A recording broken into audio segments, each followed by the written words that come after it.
Okay. Looks like we're good. I've decided we have one final operation and just, prepare hibernation for a little while. Close up some loose ends around here. While also, I don't know, I had to find something else. And I found, I found 3.5 hours history of the Roman Empire ASMR, and I was like, how could I not? How could I not? I mean, everyone and their mama knows the history of the Roman Empire, right? That's just like the go-to thing to learn about historically, I think.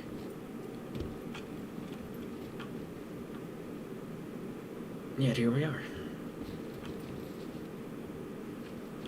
So no, first we're gonna go around and do some nightly stuff. We could start now, right? I don't know how we're gonna.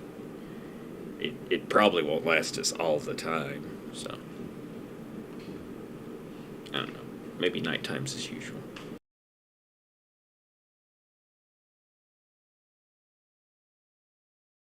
Just gonna see how it looks on the levels.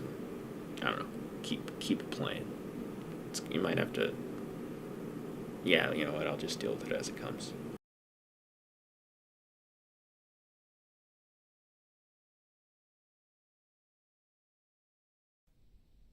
Hello everyone. Oh yeah, I forgot. ASMR 3.5 hours history of ancient Rome, 8th century BC to 1453 AD by the French whisperer ASMR. I will forgive the French in this one instance, okay? In this one instance. Along with every other time I disregard my grudge against the French. Story tonight. The history of ancient Rome. This video is in 3 parts because there's a lot to tell. In part 1, we will start from the foundation of Rome and follow its long struggle as a republic to dominate Italy and beyond. How Rome began, its wars in Italy and then against Carthage, its society, and we will finish this part with the rise of Julius Caesar in the 1st century BC. The second part is about the Golden Age and then the decline of ancient Rome, its conquest of the known world, its transformation into an empire, how it was Christianized, how it declined and split it into 2 separate entities. This part ends with the fall of the Western Roman Empire in the 5th century AD. But the empire was not dead yet.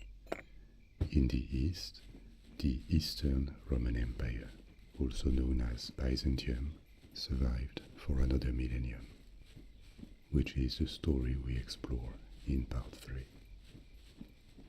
This is a lot, and this long story is also made to help you fall asleep. So if you wish to resume the story later, or go straight to a particular section, you will find timestamps in the first comment. And as always, you can easily download this video, or just the audio, and dozens more if you wish to join my Patreon. There is a link in the description. So as we are about to embark on this very long adventure, I feel like I should stop here and give his Patreon link for posterity.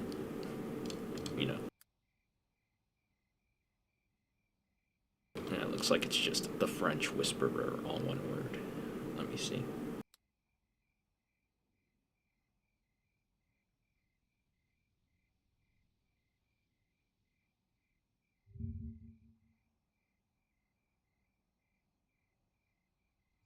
Yeah, correct. Okay, it's patreon.com/the French whisperer, all in one word. If you, I don't know, listening to this and enjoy his stuff. It's very enchanting right off the bat. Please make yourself comfortable. Sit down or lay down. And don't hesitate to close your eyes. The visuals are not necessary to follow the story. And now, let's begin.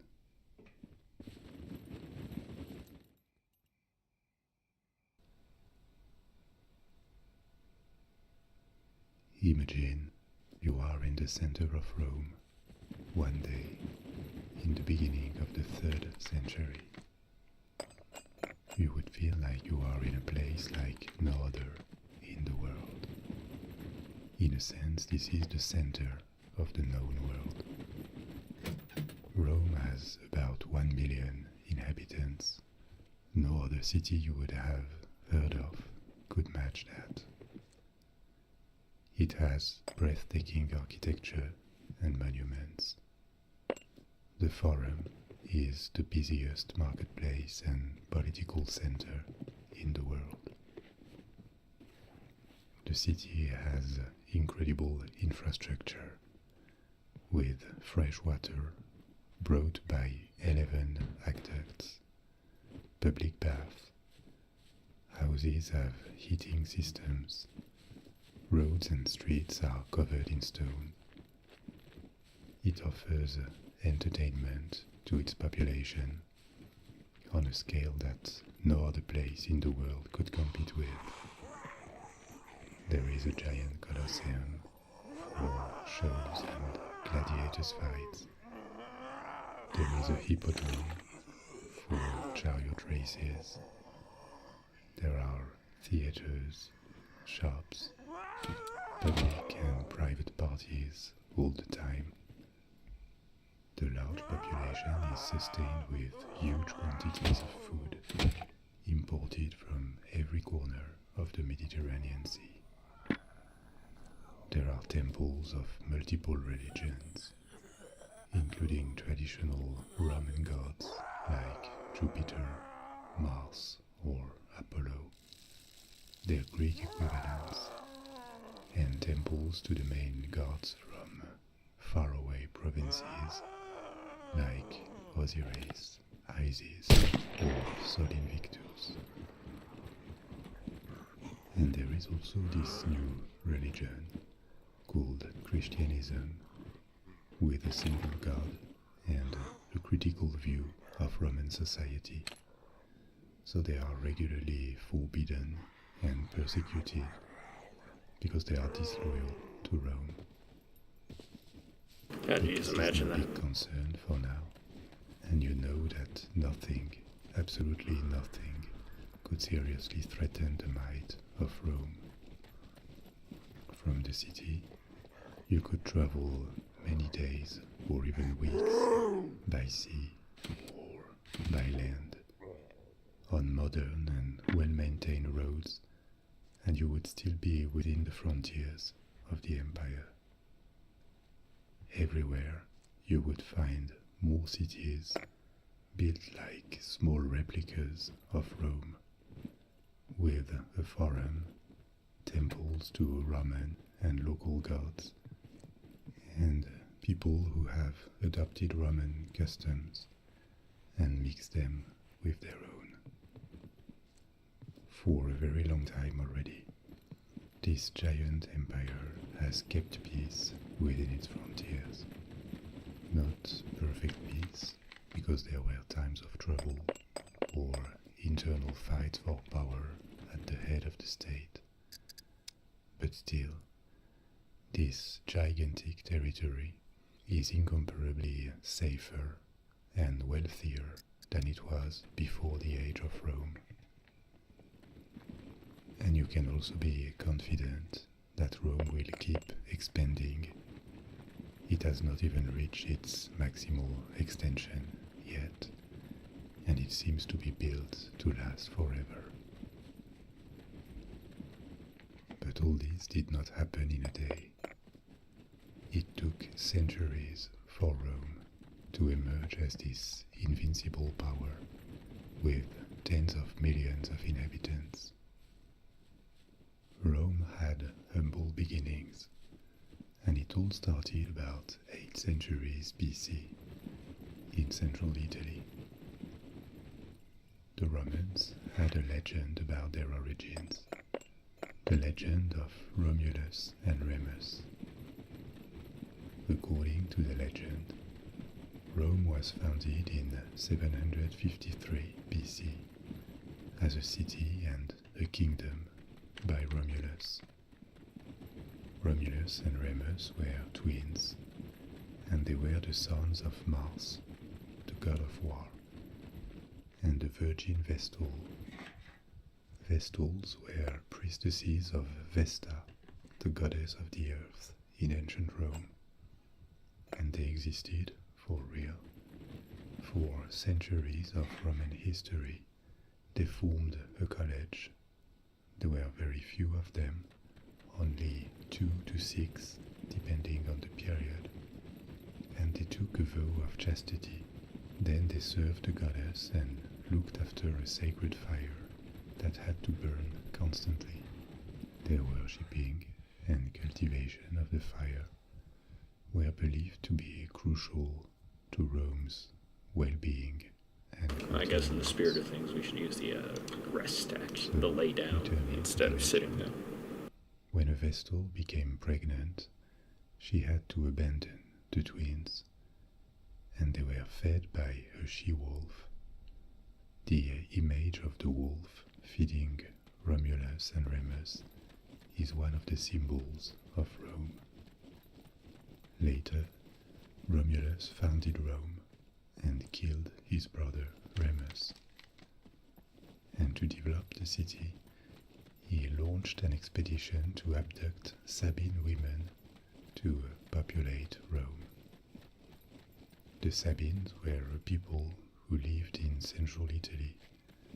They are not legendary, they existed, and progressively they merged with the population of Rome.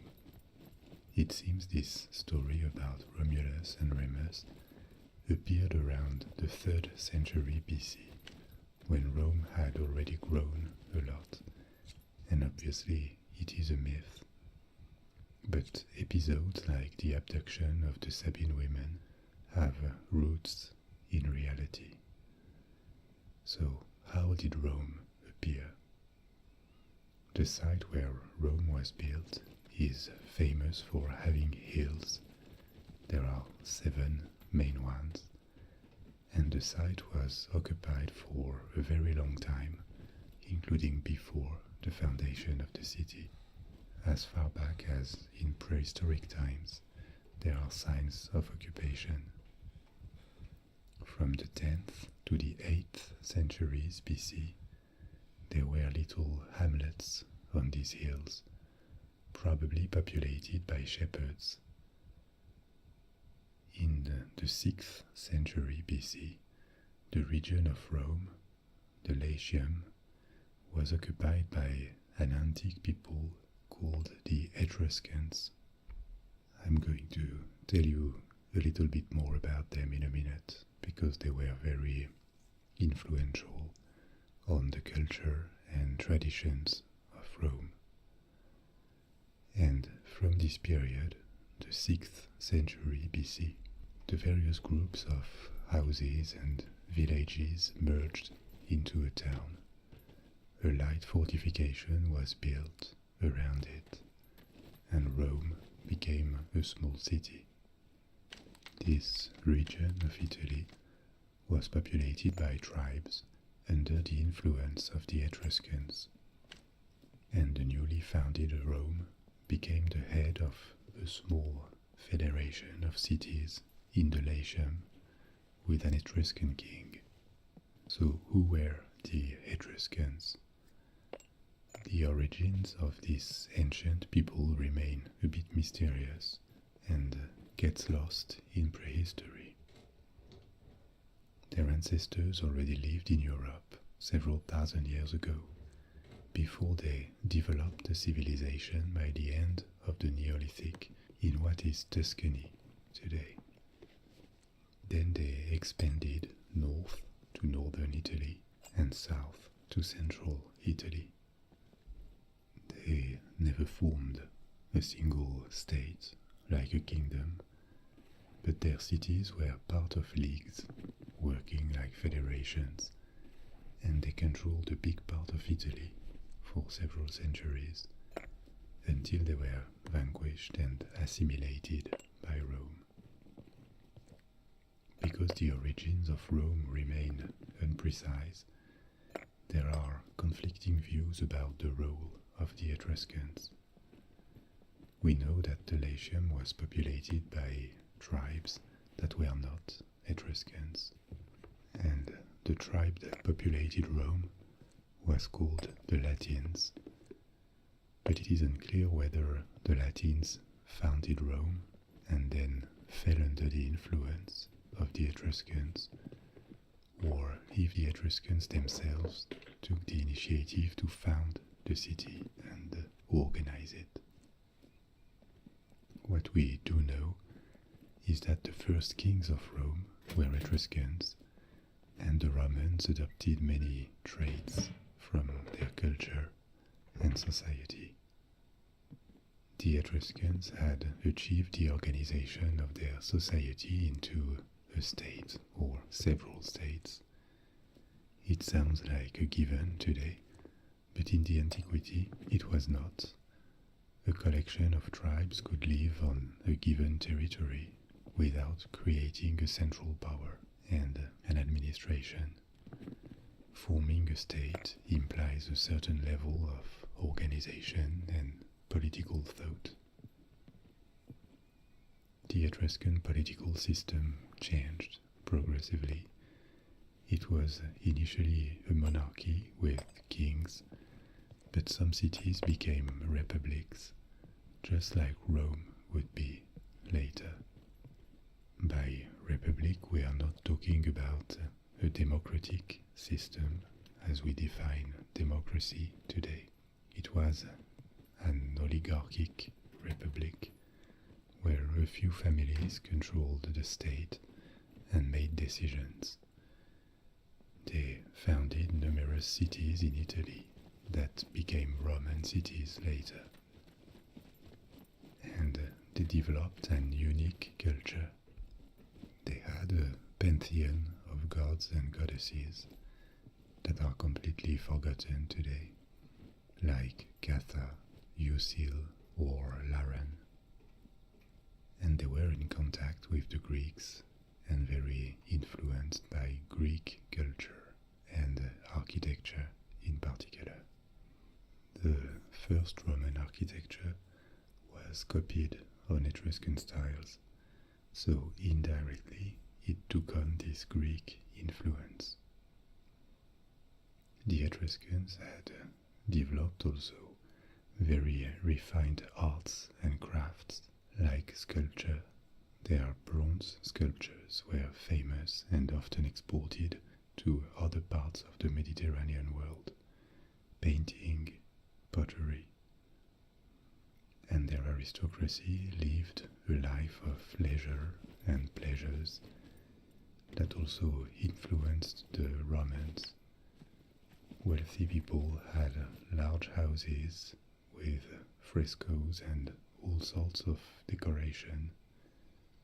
Their level of refinement existed around the Mediterranean Sea in the 6th and 5th century BC, like in Greece or in Phoenician cities, but it was uncommon, and on many counts the Etruscans were an advanced people.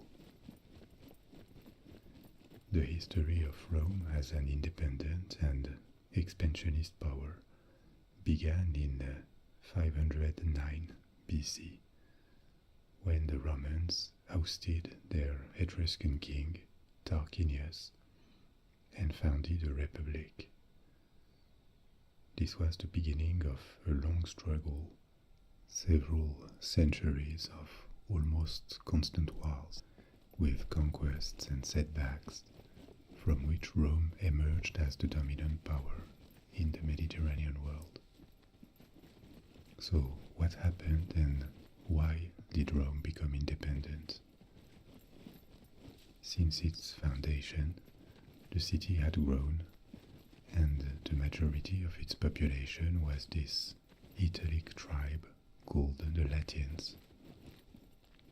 Like other tribes, I mentioned the Sabines earlier, the Latins were an Indo-European people.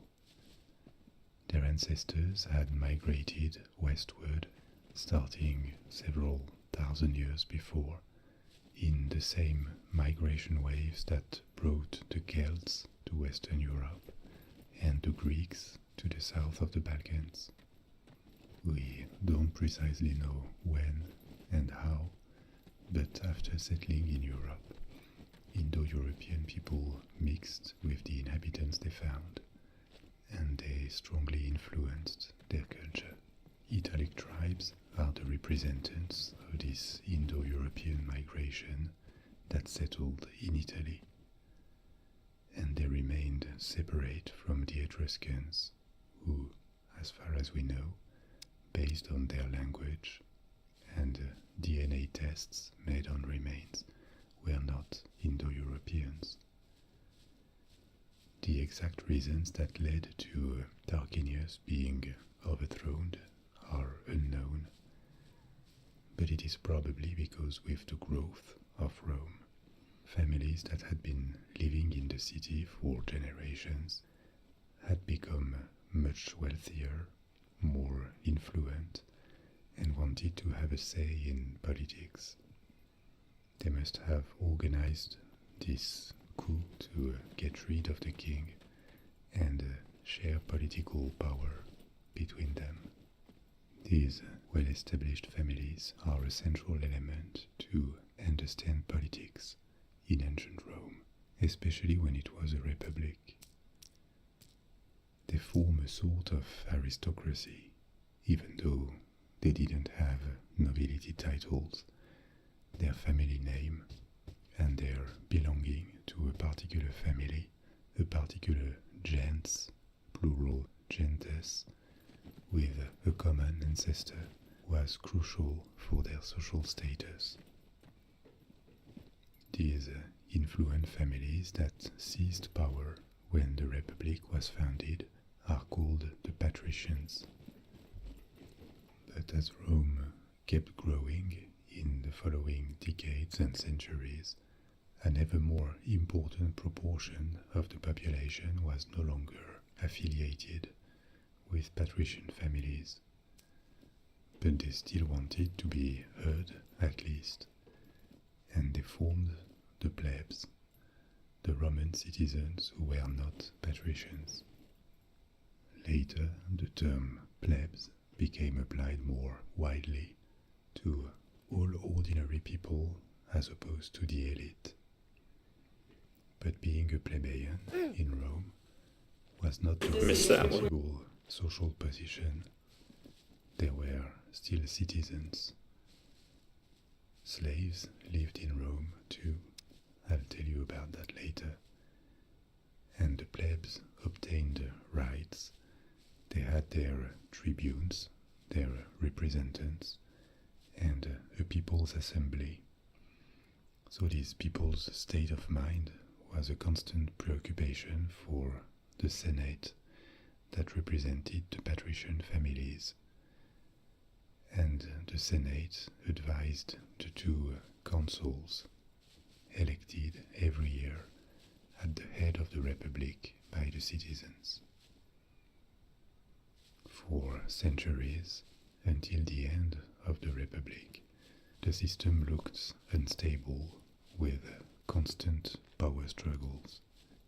And yet, for centuries, every time Rome needed to be defended, or when big decisions had to be made, the various factions managed to make it work without putting an end to the Republic.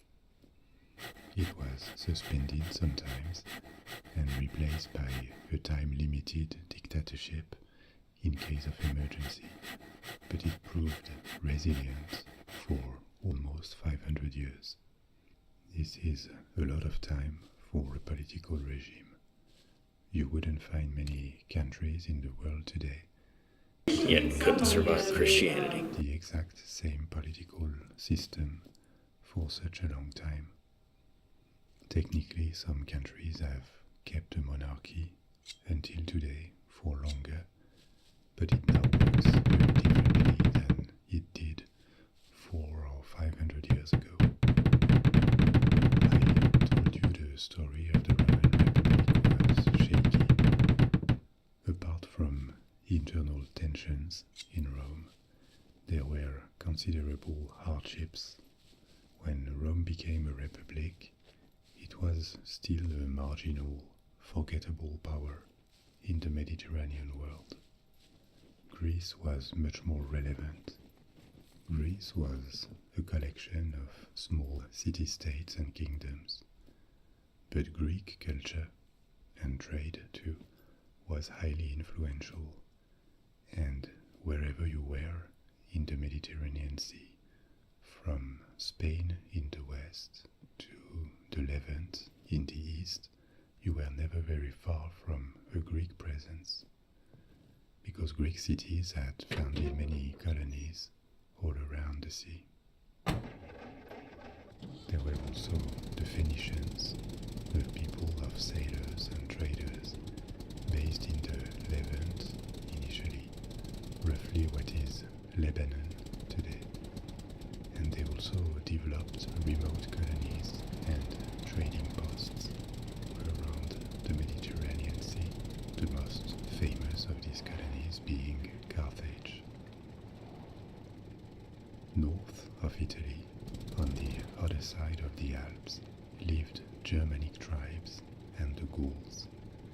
These were not politically organized and considered barbarians, but still a big threat because of their numbers and their ferocity in war. So Rome started expanding modestly by absorbing small towns and villages, and then expanded to the mountains around Latium, including to the territory of the Sabines. This episode that saw the Sabines become part of Rome was probably the origin of the mythical story about the abduction of Sabine women. In the 4th century BC, Rome was threatened by a Gaul invasion of Italy. The Gauls lived mainly on the other side of the Alps in modern France, but they had occupied the north of Italy. And at the beginning of the 4th century, they attacked the Etruscans that lived between them and the Romans, and they looted Etruscan cities and kept marching south in the Italian peninsula. They bet the Roman army and they occupied Rome almost entirely. The only part they could not take possession of was the fortified capital, considered to be the heart and origin of the city on one of the hills. Eventually, the Gauls accepted to leave Rome with a big ransom, 1,000 pounds of gold. And there is a famous anecdote. It's hard to tell whether it really happened or not. When the Romans were presenting the ransom that was being weighed on a scale, the Gaulish chief Brennus would have thrown his sword on the scale to make it heavier and said Vae victis, which is Latin for woe to the vanquished, meaning that those who are defeated are entirely at the mercy of their conquerors. So Rome's beginnings were not that brilliant. The city was little more than a small state a century after becoming a republic, and it was already defeated and occupied. After the Gauls left, a fortification wall was built around the city, but for a long time Rome remained stuck in a long, intermittent war against the Samnites, another Italic tribe that lived in south-central Italy. This war lasted for 70 years, and Rome suffered big defeats along it, but ultimately they managed to subjugate the Samnites. In the 4th and 3rd centuries, Rome was focused on controlling Italy, conquering Etruscan regions to the north and fighting in the south against various opponents, in particular King Pyrrhus of Epirus. Pyrrhus was a Greek general and then king of Epirus in the west of Greece.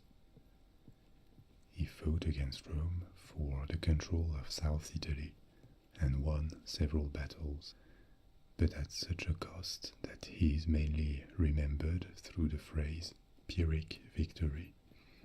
A Pyrrhic victory is when your victory costs you so much and leaves you so exhausted that it doesn't feel like one and you cannot benefit from it.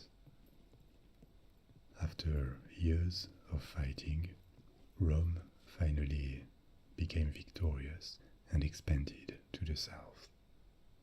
So about a century after it was occupied by Brennus, Rome had reversed its fortune and become a regional power.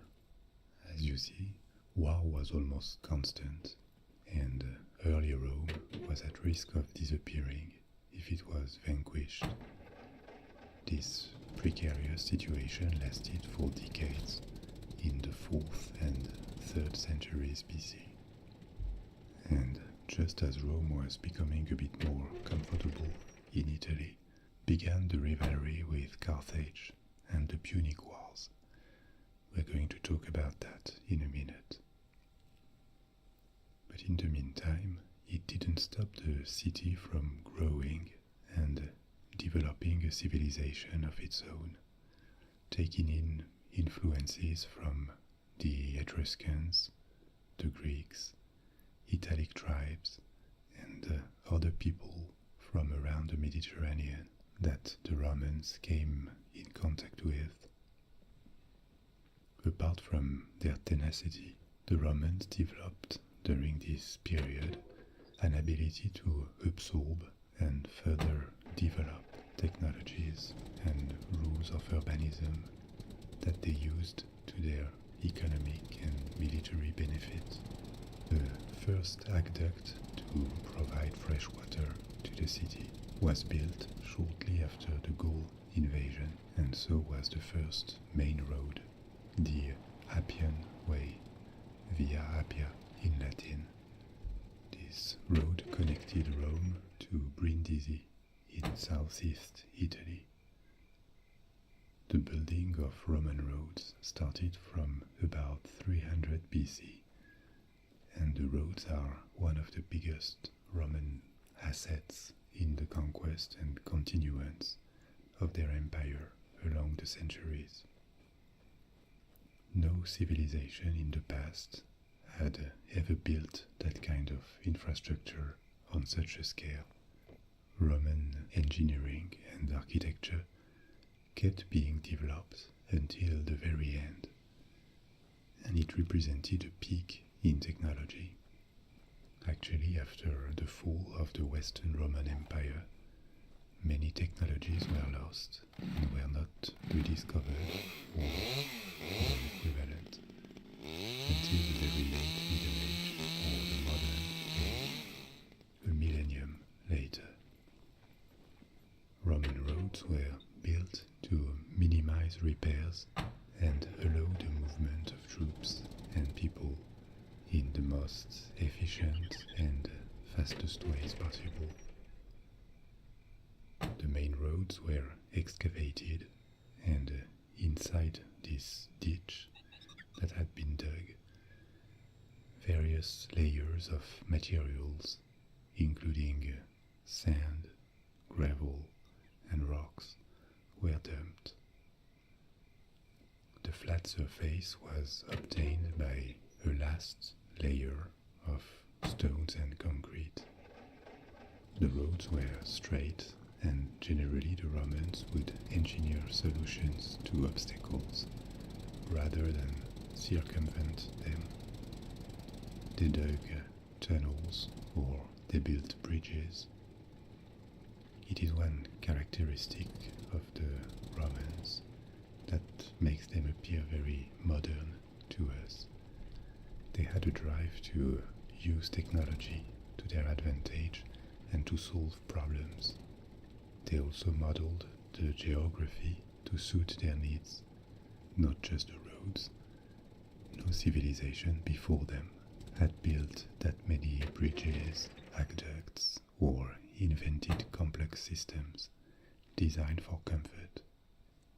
Roman baths, for example, had water heating systems with metallic tubes to transport the water. Houses had heating systems based on sending hot air under the floors to warm them. The Romans used a type of concrete that allowed architectural prowesses with high roofs and domes that had never been built before.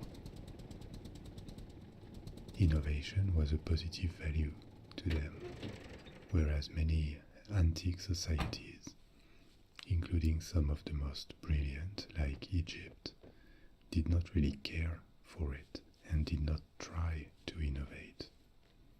So this innovative drive and also the willingness to adopt any technology that works wherever it comes from is a Roman characteristic that explains a lot of Roman expansion and longevity. The Romans ended up with much better infrastructure, weapons, warships, even though it was initially not their strength, agricultural productivity than any of their neighbors. And this made the Roman way of life more attractive to other people, making them accept conquest more easily, and made Rome wealthier and better organized than any other civilization before. But this type of advantage appears in the long term, and even though the early Roman Republic had managed to control most of Italy in the 3rd century BC, it was faced with maybe its biggest opponent to date, Carthage. I made a story about the history of Carthage that you will find in the description. Carthage was a Phoenician colony that developed its own sphere of influence with smaller colonies and trading posts in the western half of the Mediterranean Sea. The city was in Tunisia, and by the 3rd century BC, it had turned into the largest trading power in the Mediterranean world. Its power was based, in particular, on the control of the sea, with a considerable merchant and war fleet. Carthage occupied the west of the island of Sicily, the islands of Sardinia and Corsica, parts of North Africa, and the south of Spain. Its expansionism clashed with Rome's in the 3rd century around the control of Sicily and also the control of the lucrative sea lanes that connected the western Mediterranean with Greece, Egypt, and the Levant, and the north-south routes between North Africa and the south of Europe. Rome and Carthage became arch-enemies for a century and had 3 main wars until Carthage was defeated and literally destroyed. These wars between Rome and Carthage are called the Punic Wars. The first one started in 264 BC and lasted for more than 20 years.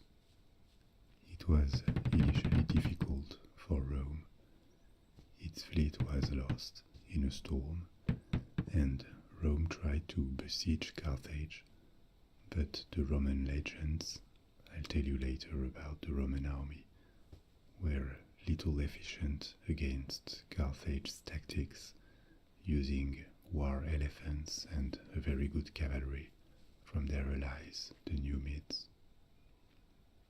Later, the situation improved for Rome.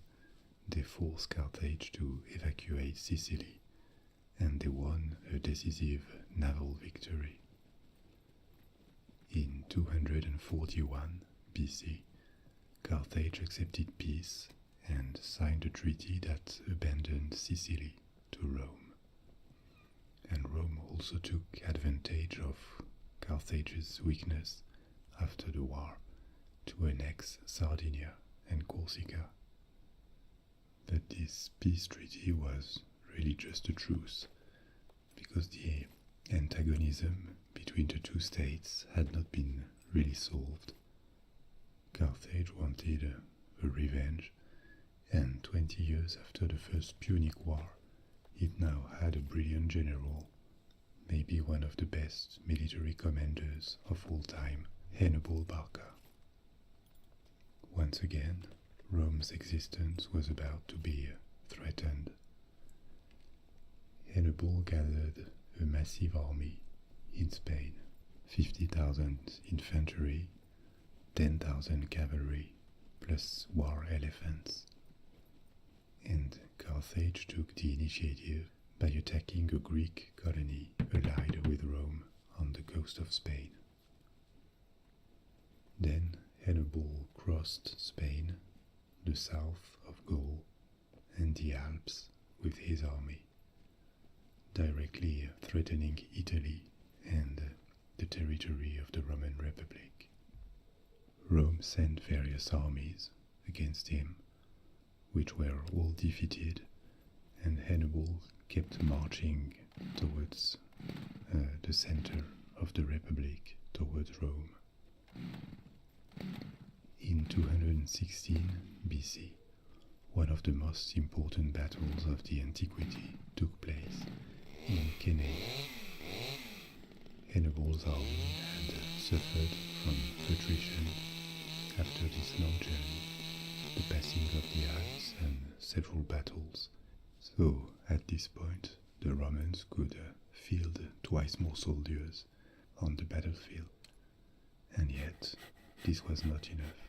Hannibal managed to circle the Roman army, which moved in very strict and rigid formations, and it was a massacre for the Romans. Hannibal could have attacked Rome, which was now defenseless, but happily for the Romans, he didn't do it due to dissensions between his officers and the exhaustion of his troops after such a long journey and multiple battles. So he stayed in Italy but did not dare to attack Rome, and this gave time to the Romans to come back into the war. In the following years, his army was lost due to attrition and counterattacks, and several years later, a Roman expedition headed by General Scipio took control of Spain and then moved to Africa. The Numids, who were allied to Carthage, changed alliance and passed to the side of Rome. With help from their new allies, the Romans defeated decisively the Carthaginian army in Africa in 202 BC. A new peace that turned Carthage almost into a protectorate of Rome was signed the following years. And with the end of the Second Punic War, the threat of Carthage was finally removed. But it was not the end yet. 50 years later, the Romans grew worried again about a possible resurgence of Carthage, and they had been so traumatized by past wars, and especially Hannibal's expedition in Italy that they decided to take no risk. They started a third Punic War in 150 BC and besieged the powerful city for 3 years until it surrendered. The survivors in Carthage were sold as slaves and the city entirely destroyed, finally removing any future risk for Rome.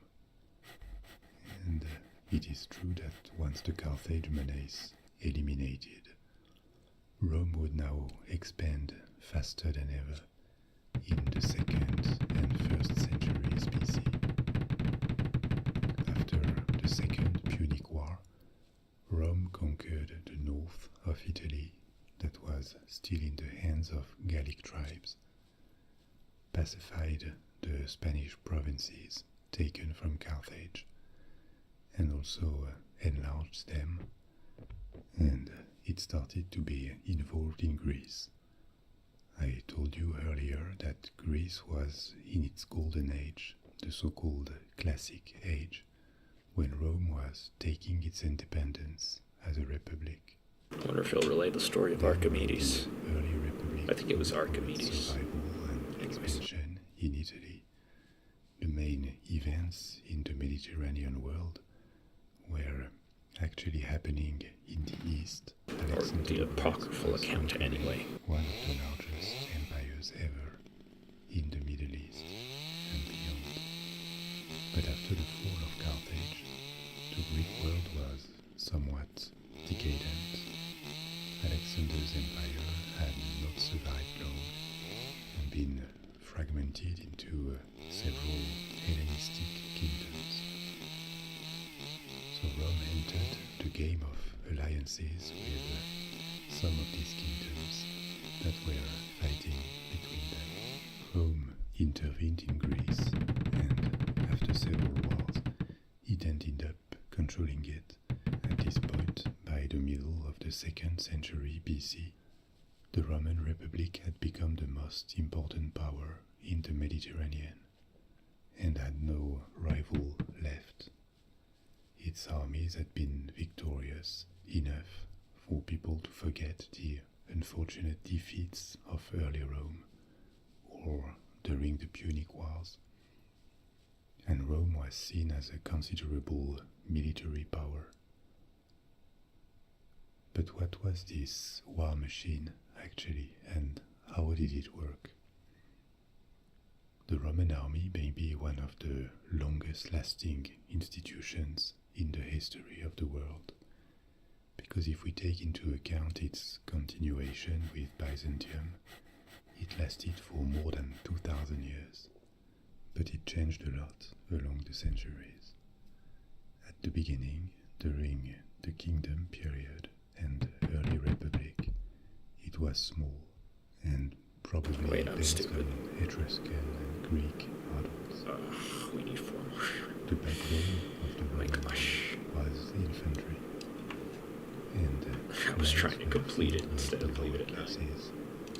Whereas cavalry, which was comparatively small, was left to the patricians because they had the wealth to afford horses. The role of commander-in-chief was assumed by the king and later by the consuls when the Republic was created. In the 5th century, the troops were organized in phalanx, like Greek armies of the time, that is to say, a formation with a line of soldiers armed with spears or pikes. During the Republic, the army was reorganized to create legions. A legion was the equivalent to a division in modern armies. It was an unit of 5,000 to 7,000 men. Legions were divided into smaller units of command. There was the cohort, a tenth of a legion, and then there were groups of 100, themselves divided into groups of 10.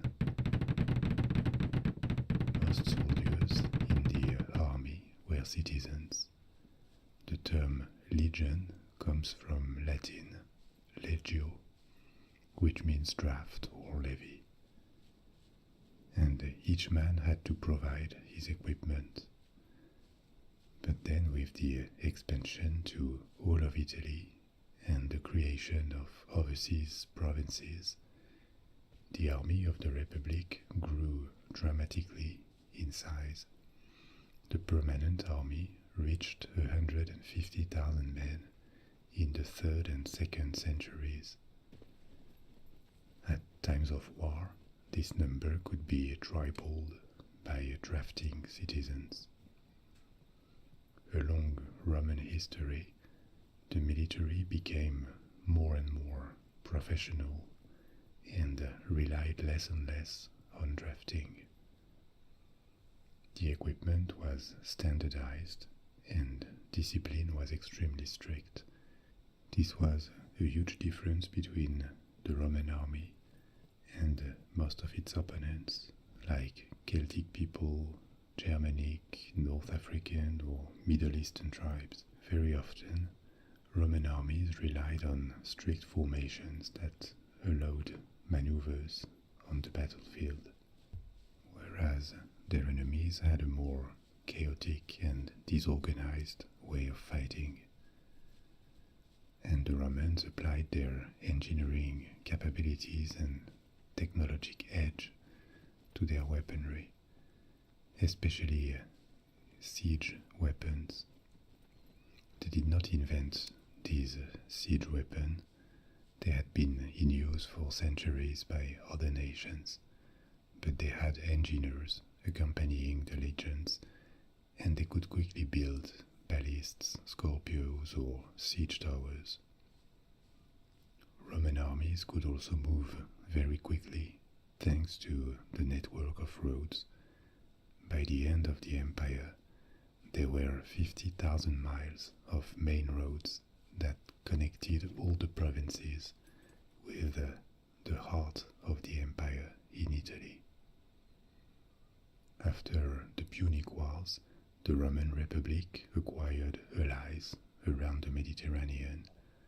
Generally, an alliance with Rome was the first step towards absorption into the empire later. So Roman armies fought often alongside non-Roman troops that remained separated from them in the battlefield. Structurally, Roman armies had relatively few cavalry and bowmen, and the allies provided this type of troops.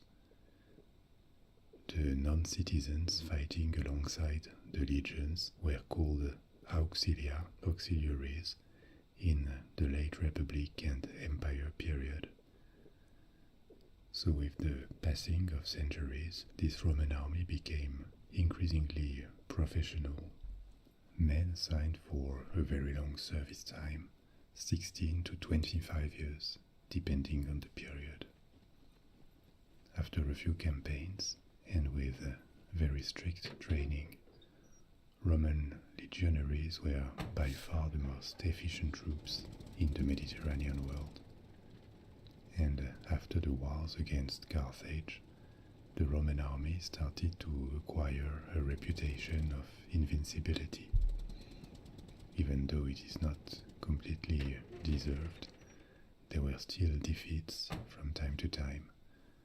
But Rome had such a capacity to replace its armies and such a size that no neighbor could lastingly win against it. Despite the expansion of Rome, I told you earlier that the political system of the Republic could be unstable, with a Senate that represented the views and interests of the elite, the patricians, whereas the plebs had to fight for representation and to be taken into account. But the plebs was able to get concessions, their people's assembly, their tribunes had to be respected. They also got rights. For example, patricians and plebeians could not get married in the early republic, and this interdiction was abolished. They also obtained that the laws be put in writing, and this is another remarkable characteristic of ancient Rome, the systematic codification of laws and the attribution of a legal status to every single individual. It depends on where you live, but if it is in Europe or America, in a country of civil or common law, Roman laws are the basic framework of the legal system. This is why there are so many Latin terms in legal terminology. Of course, there were considerable changes since then, reflecting the state of society and the state of right. So what was society like in ancient Rome? It changed over time too. No wonder.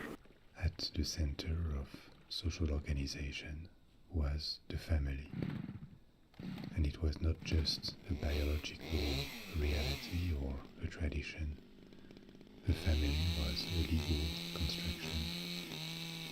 At its head was the master, a pater familias. He was the master of his wife, his children, and even at the beginning of the Republic, the master of the wives of his sons, their children, and of course the slaves attached to the family. Because slavery was part of the social order, and when slaves were freed, they remained legally inferior because they were not born free. Their children would be freeborn. Slavery was everywhere in wealthy homes and in the countryside. Slaves were mostly prisoners of war and their descendants, but many of them ended up being freed by their masters, or they had the right to save money and buy their freedom. From a legal standpoint, slaves were considered movable property, almost like a piece of furniture, because there were a few limitations.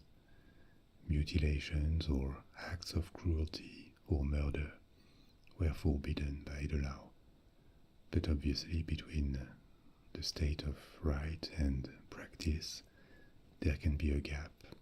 And in fact, life as a slave could be anything from a daily nightmare to almost a decent life when slaves had more generous masters. Apart from the limitation, inequality in status was part of the law. Women were minors, and members of the family, the gens, had very little rights.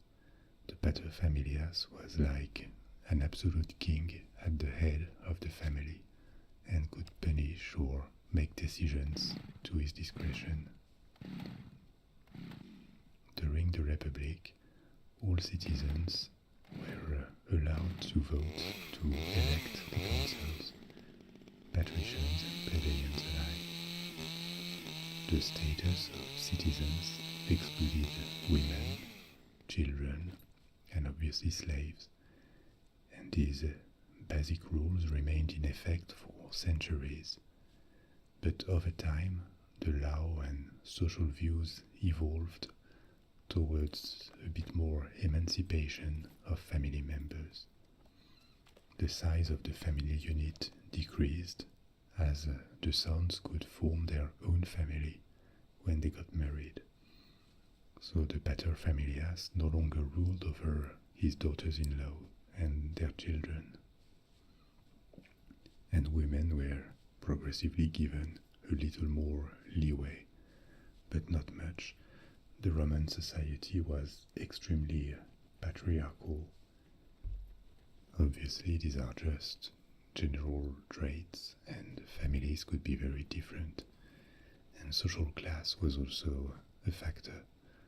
A wealthy woman may have had more actual freedom than a poor man, even a poor citizen. Everyday life in a Roman city revolved a lot around the forum, which cumulated an economic, social, and religious dimension. It was a business district first, where people went to shop and trade, to borrow money, to participate in gatherings like ceremonies or festivities, and eventually listen to orators who expressed their opinions. The forum was also the place where the public opinion was shaped. Going to the forum was a normal daily activity for a Roman citizen, not only in Rome, in all Roman cities. And so was going to a public bath at least once daily. There were separate baths for men and women. Another type of occasion to socialize was through entertainment. Rome, and lesser cities too, built huge infrastructures for this. Entertainment was generally free of cost for the visitors, and sometimes food and beverage were offered to the participants. You may have heard the phrase panem et circenses, meaning bread and games, the formula to keep the populace quiet and avoid revolts. Games and entertainment took particularly epic proportions in the city of Rome. There was the Circus Maximus for chariot racing, and of course the Colosseum, where shows were organized. There were gladiator fights, combat between men, or fights between men and wild animals. Over time, these shows became increasingly spectacular, and entire battles could be recreated. To us, these shows look at the same time fascinating and also a bit monstrous. Thousands of people gathered to see people getting killed in front of them. It is incredibly cruel and vicious to us. It also reflects what life was. By us, he means the French. Despite all the Sorry, I can't help it. Culture, life was harsh and always very uncertain. Medicine was not very different from magic. It was unable to do much in many cases. So the presence or the risk of death was a part of everyday life, and human life had relatively little value. There was no such thing as human rights, of course, and it would have sounded completely absurd to a Roman citizen as a concept. In a society with strict separation between social classes, clothing was also very differentiated. Common people generally wore dark tunics made of coarse materials. Patricians, on the opposite, wore linen or white wool tunics, and the same distinction existed between the dresses worn by women. Men also wore togas that reflected their age and function. And what did they eat? It depended on the regions, of course, but a typical diet in the city of Rome was made of bread, salad, cheese and fruits, with meat occasionally. In the early Republic, families ate around the table together, but with more wealth and refinement in wealthier circles. a special room with couches for eating called the triclinium appeared. During festivities, people would gather in the triclinium, and meals could last for hours, served by slaves to the participants. Wine was a very common beverage for all social classes, starting from the 3rd century BC. You could think that this kind of indulgence and refinement was a sign of looser and looser discipline, but not really. Even though there were excesses happening, losing control was regarded as a serious flaw, and so was alcoholism, for example. Most of the time, wine was served diluted with water, and drinking undiluted wine was seen as a sign of alcoholism and condemned harshly. In political life, the accusation of alcoholism or softness was frequent against opponents. Another major part of social life was religion. We generally don't represent ourselves, the Romans, as very religious, like, say, the Egyptians, because there are other traits to their civilization, and there was close to no religious fanaticism or fundamentalism in ancient Rome. Actually, the Romans never tried to force their gods on anyone. They would just build temples that coexisted with local deities. The idea that proselytism was necessary was alien to them. They just did not see the point. So in this sense they were tolerant when it comes to religion. But this tolerance had limitations because the frontier between religion and social order, or between church and state, was completely blurred. Participating in religious ceremonies and showing respect to gods and traditions was a way of socializing and showing your belonging to the world of Rome. I'll tell you later about the emergence of Christianism in the Roman Empire and the persecution of early Christians. They were not persecuted on religious grounds, precisely. The single God that the Christians believed in could have perfectly coexisted with traditional Roman beliefs. The problem was that the Christian faith rejected all other gods as fake idols that should have no place. And Christianism was also critical of many Roman traditions. So when it started to spread, this new religion was perceived as a revolutionary threat directed at the very basis of Roman society.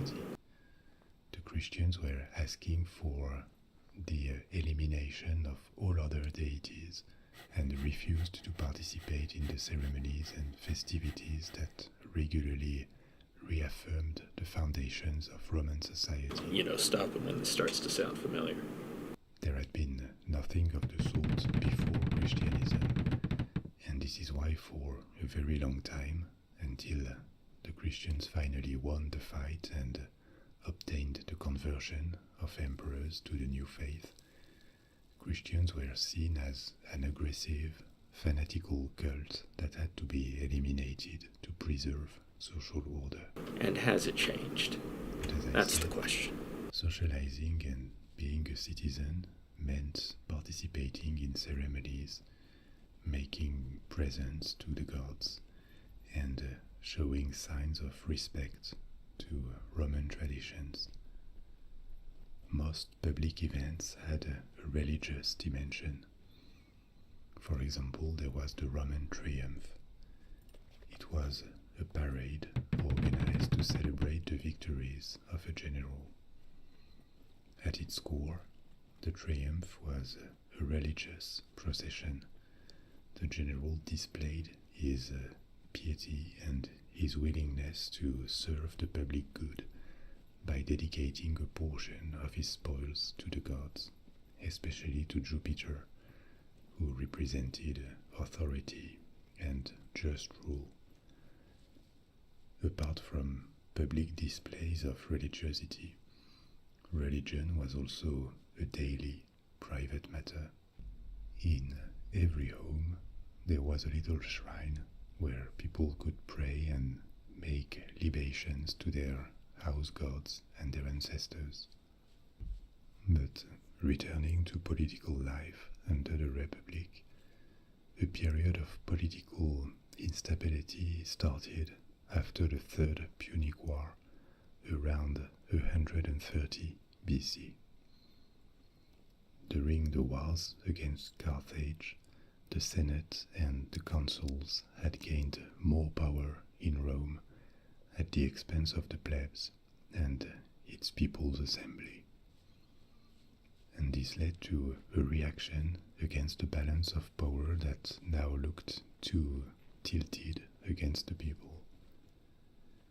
In 133 BC, a man called Tiberius Gracchus was elected tribune of the plebs and tried to reform agrarian law to favor small peasants, which infuriates large landowners and the Senate too. But his law was adopted by the People's Assembly. So several senators organized his assassination to get rid of him. But 10 years later, his brother, Caius Gracchus, was elected tribune of the plebs and kept pushing in the same direction. And even further, he proposed a law that would make it compulsory for the state to provide cheap wheat to all poor citizens in Rome. This was unacceptable for the Senate, which gave all powers to the consul to crush Gracchus' supporters. Troops were brought to the entrance of Rome and forced the separation of Caius Gracchus' followers. Calm came back in the following years, but this episode with the Gracchus brothers was extremely dangerous and damaging to the Republic, because violence and assassination had become ways of governing which they weren't before. This weakened the Republic and can be seen as the beginning of a process that will ultimately destroy it from the inside. A few years later, things didn't improve. A general called Marius rose with the support of the plebs. He was sent to pacify Numidia in North Africa, and he returned covered in glory. He was elected consul 6 times in a row and gained more military glory against the Germans in the south of Gaul at the end of the 2nd century BC. He was so popular that the People's Party hoped to benefit from his prestige to seize power in Rome and marginalize the Senate. Finally, Marius did not dare to do this, but the Republic passed close to dictatorship by the People's Assembly. And temporary dictatorship happened a few years later with a civil war in Italy with another general, Sylla. Sylla was another strong man covered in military glory. As he was campaigning in Greece, the plebs seized power in Rome and started to tyrannize aristocrats. Sylla returned to Italy and fought armies sent by the People's Assembly. He finally won and took Rome back from the People's Assembly, becoming a dictator. And he used his power to re-establish balance with the Senate. Sylla is remembered as the model of a dictator because after he had used his extraordinary and supposedly temporary powers to restore the Republic, instead of staying, he abdicated and ended his life as a simple citizen. Despite this restoration and the ongoing expansion abroad, the Republic remained unstable and faced with multiple threats in the 1st century BC. The Senate and the People's Party were still fighting, and at some point the provinces of Spain revolted, pirate activity increased, and began to threaten supply lines to Rome. And on top of this, a major slave revolt happened in Italy around the famous slave and gladiator Spartacus. Spartacus' revolt was repressed violently. It is not the only slave revolt that happened, but it is certainly the largest and the most famous one. Faced with all these simultaneous threats, the Senate gave an army to another providential man, Pompey. Pompey was very efficient in solving problems for the Senate. He crushed the People's Party, then he pacified Spain, and he finished to destroy Spartacus' army. When he returned to Rome, he was seen as a savior, but he had his own autonomy and was not just a creature of the Senate. He used his powers and influence to re-establish the rights of the tribunes of the plebs, which made him even more popular. And he gained even more popularity by supervising the elimination of the pirates' threat and winning more battles in the eastern regions of the Roman territory, in Anatolia, Syria, and Palestine. In his absence, because he stayed in the Levant for 5 years, 2 men rose in Rome. Crassus, a very wealthy politician who became head of the People's Party, and behind Crassus, Julius Caesar. When Pompey returned to Rome, he was covered in more military glory and authority than ever, and given how weak the institutions of the Republic had become, the senators worried about what he could do with his influence. Faced with hostility from the Senate, Pompey allied with Crassus and Caesar to seize power between them. In 60 BC, they formed the so-called triumvirate. They were granted full powers for 5 years, with each of them given provinces to oversee. At this point, the Republic, as a regime, had never been weaker, because it could not escape a circle of internal fights between factions and strong men controlling power. But at the same time, Rome, as a state, had never been stronger. The legions had successfully pacified revolted provinces. Italy was under good control after the crushing of Spartacus, and a new phase of accelerated expansion was about to begin. But the days of the Republic were surely numbered, and neither Caesar nor Crassus or Pompey seemed inclined to share power forever.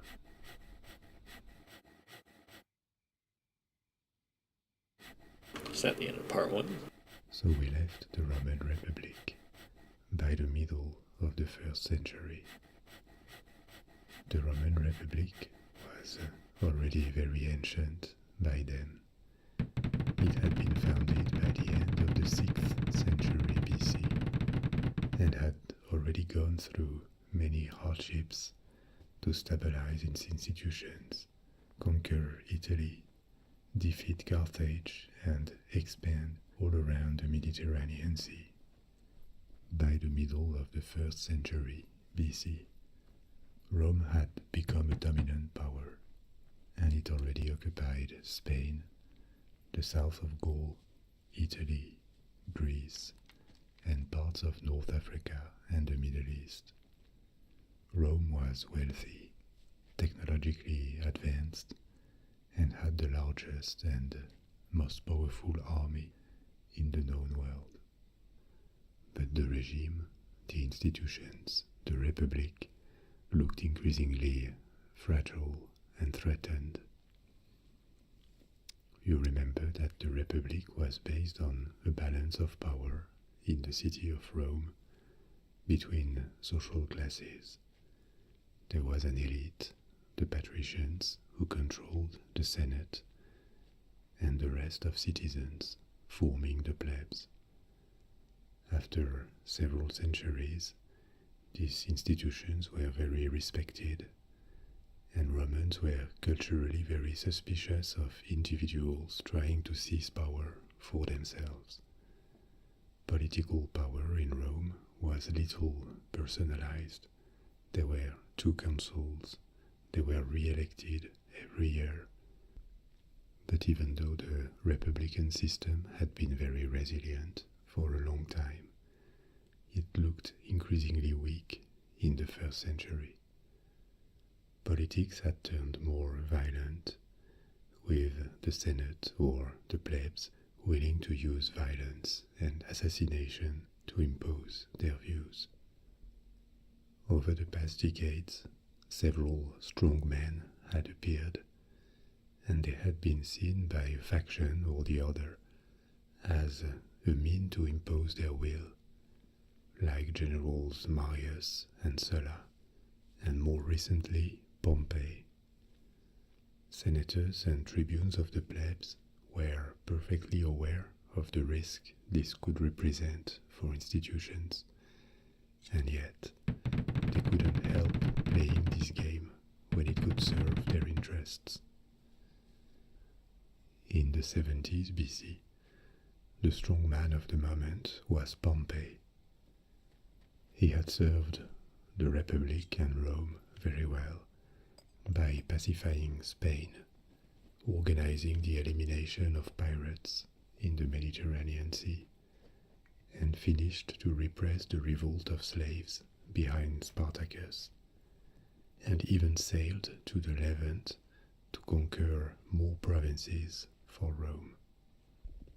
When Pompey returned from the east after 5 years, his military glory and authority were unmatched, and these were the best way to power and influence in Rome. But many senators were worried by what he could do with this influence, and they turned hostile.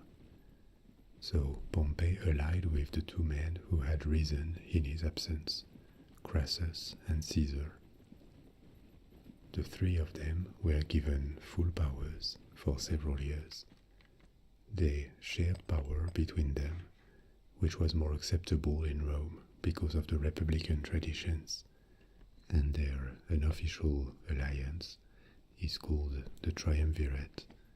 This is where we stopped at the end of part 1. Neither of the 3 was that inclined to share power forever, and they tried to use the years they had ahead of them to strengthen their positions. Crassus was initially the political patron of Caesar.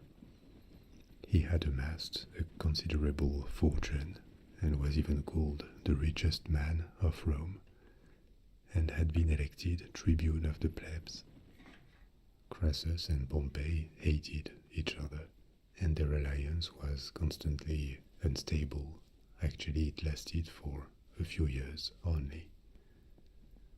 Crassus received the governorship of the province of Syria and intended to use it as a launchpad to conquer more land for Rome and gain the military glory that he lacked.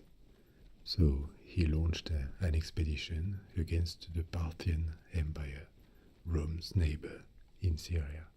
But the expedition was a complete disaster, and he ended up losing his army and being killed in 53 BC.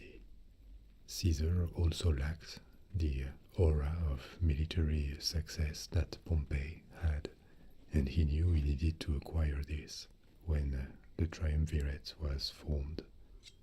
But who was Julius Caesar? He came from a patrician family, the gens Julia. Gens, you remember, is the Latin name for these ancient Roman families. And Caesar had become the master of the family early, at 16, following his father's death. At a young age, he started a political career and took on responsibilities. In the years before the formation of the triumvirate, he made a political alliance with Crassus, and the two men never betrayed each other. They remained allies until Crassus' death. But before that, Caesar had had a very eventful life with ups and downs. He had lost his family fortune because he was on the wrong side when Sulla became dictator, and he had been stripped of his inheritance. And he had to go into hiding for several years away from Rome. He served in the military and returned to Rome later, starting again from scratch. Despite being from a patrician family, he rose inside the People's Party, the plebs' party, as a politician with talent as an orator. And from this period, he was in the same circle as Crassus. After having lost almost everything, he made his way back to the top politically like this, and was even elected consul. Caesar was extraordinarily ambitious, and he understood perfectly the institutions and the balance of power in Rome. He grew up in a period when political life was violent, and the Senate or the plebs were more than ready to use armies to crush the other faction if need be. And he had understood, like Crassus, that the only way to have the legitimacy in Rome and gain popular support was through a demonstration of strength, through military victories. So that when the triumvirate began, his goal became to conquer land for the Republic and bolster his own position by doing so. Caesar's target would be Gaul. Why Gaul? He had received direct command of because he knew the French would be there in the future. That had been Roman for decades already, and Gaul was a strategic target for Rome. First because it was very populated and could turn into a wealthy province if well exploited. It is hard to know how many inhabitants there were, but estimates point to around 10 millions, which was as much as Italy. The land was fertile and the climate was mild, so this land was rather welcoming, hence the high population. And Gaul was also a threat to Rome because it was close to Italy and it needed to be secured. The Romans had not forgotten the Gallic invasion from the 4th century BC, when Rome was occupied and ransomed by Brennus. And Gaul was also very fragmented. It was an area with a common Celtic culture, but multiple tribes, around 60, that were often at war between them, and this lack of coordination was a perfect opportunity to face them separately and even ally with some of them. Like other Celtic people in Western Europe, the Gauls did not have the type of technological and administrative sophistication that the Romans had. But they were not backwards neither. They had cities, some of them of a significant size, and their weaponry was on a par with the Romans almost. In particular, their metallurgy was as good as Rome's. In 58 BC, Caesar answered to a call for help from a tribe against another, and began a long campaign that would end a few years later in the subjugation of all of Gaul. The Romans quickly moved north and took control of the northeast of Gaul, a region called Belgica. From this position, they pushed towards the southwest. From 53 BC, the growing Roman presence united several tribes, and they rose against Rome and accepted a common chief to lead their campaign against the invading power. This chief was called Vercingetorix, and he was the chief of the Arverns, a tribe from central Gaul. In 52 BC, a big army under Vercingetorix bet 6 legions commanded by Caesar at the Battle of Gergovia, which was a huge setback for Rome, but only a temporary one, because the same year Caesar managed to circle and besiege Vercingetorix and the Gallic army inside the city of Alesia. This is in Burgundy today. The defenders starved inside the city and finally had to surrender. Vercingetorix was made prisoner and then sent to Rome to be showed off in Caesar's triumph, and then he was strangled in jail. After that, over the following years, Gaul was pacified and turned into a new province of the Republic. In terms of area and population, this was Rome's biggest conquest to date outside Italy, and Caesar had now gained a kind of aura and popularity that could put him on a par with Pompey. Crassus had died in the east in his doomed war against the Parthian Empire, and the triumvirate had ceased to exist with the death of Crassus. Pompey worried about Caesar, and so did the Senate. Even though Caesar was from a prestigious patrician family, he had risen to power inside the People's Party, whereas Pompey was closer to the Senate. So the senators named Pompey the only consul, and as Caesar was on his way back to Italy, they ordered him to disband his army. Caesar refused, and instead marched on Rome with it. This is when he would have said, "Alea iecta est," the die is cast, and this is an anecdote that was probably made up later, but it reflects how Caesar knew that defying the Senate and Pompey could only have two outcomes, victory or death. And this Latin phrase, "Alea iecta est," the die is cast, remained as a way to say that events have passed the point of no return. There is another phrase, crossing the Rubicon. The Rubicon was a river in northern Italy, which means about the same. Crossing the Rubicon means to decide voluntarily to pass the point of no return. Alright, so he acknowledges that, but he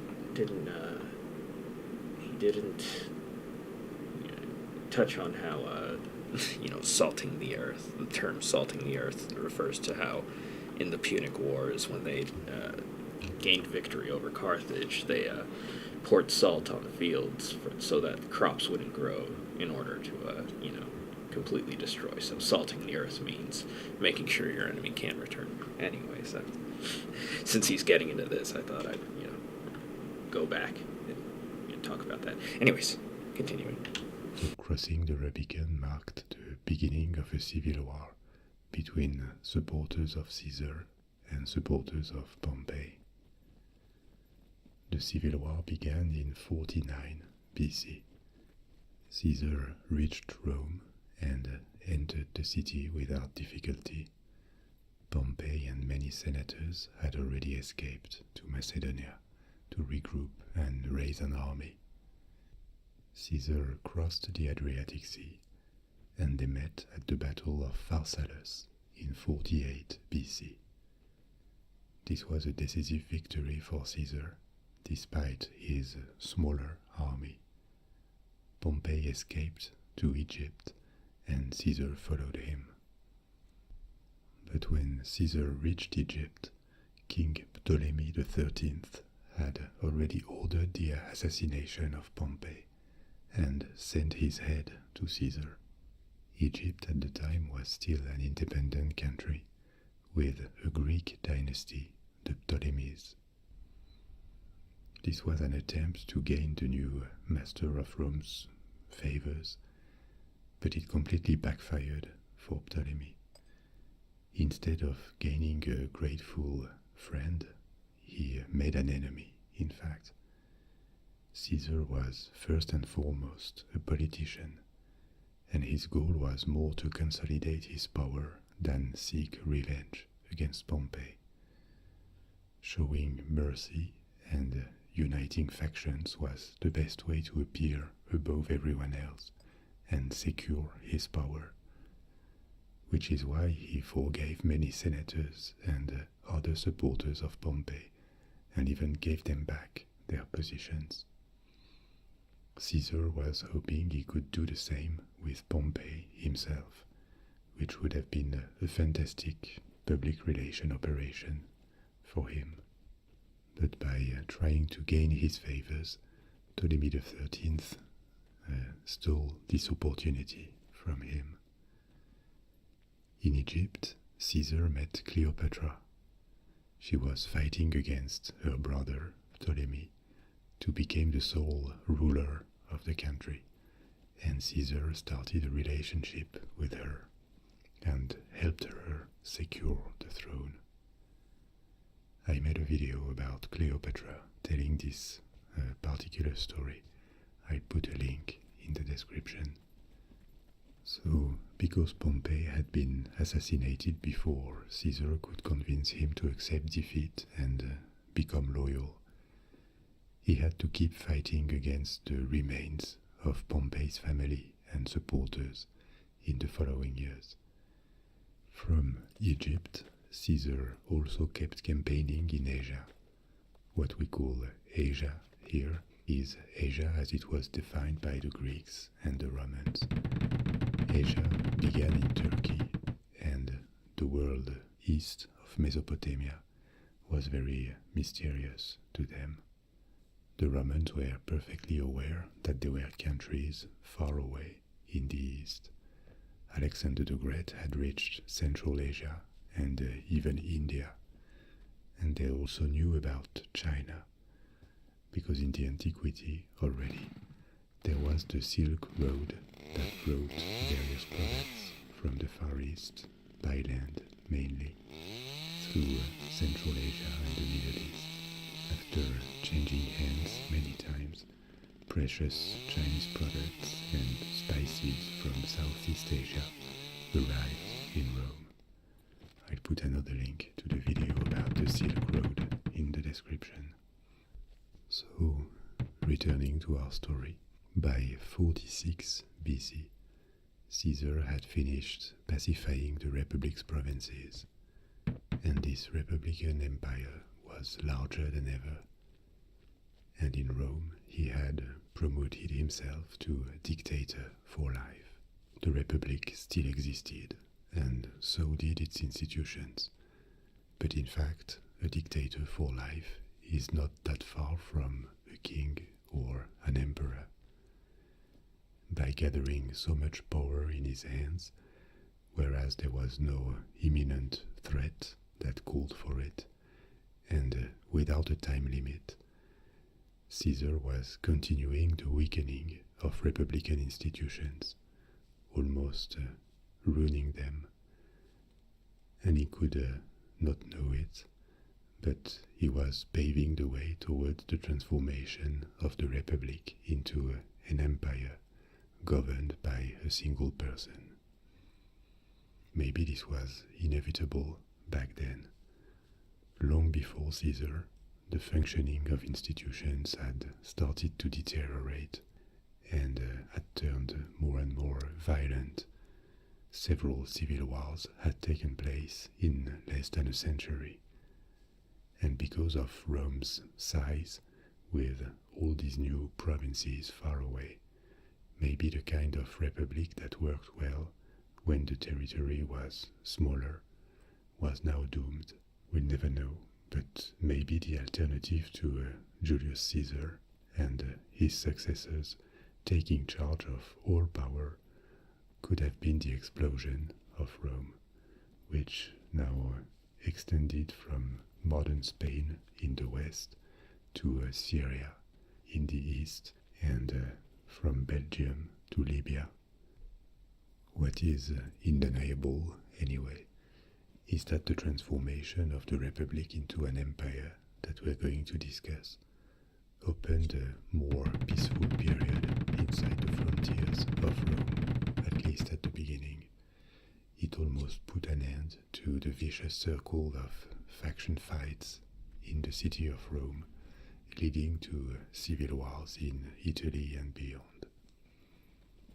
But Caesar would not be the one to put an end to the Republic.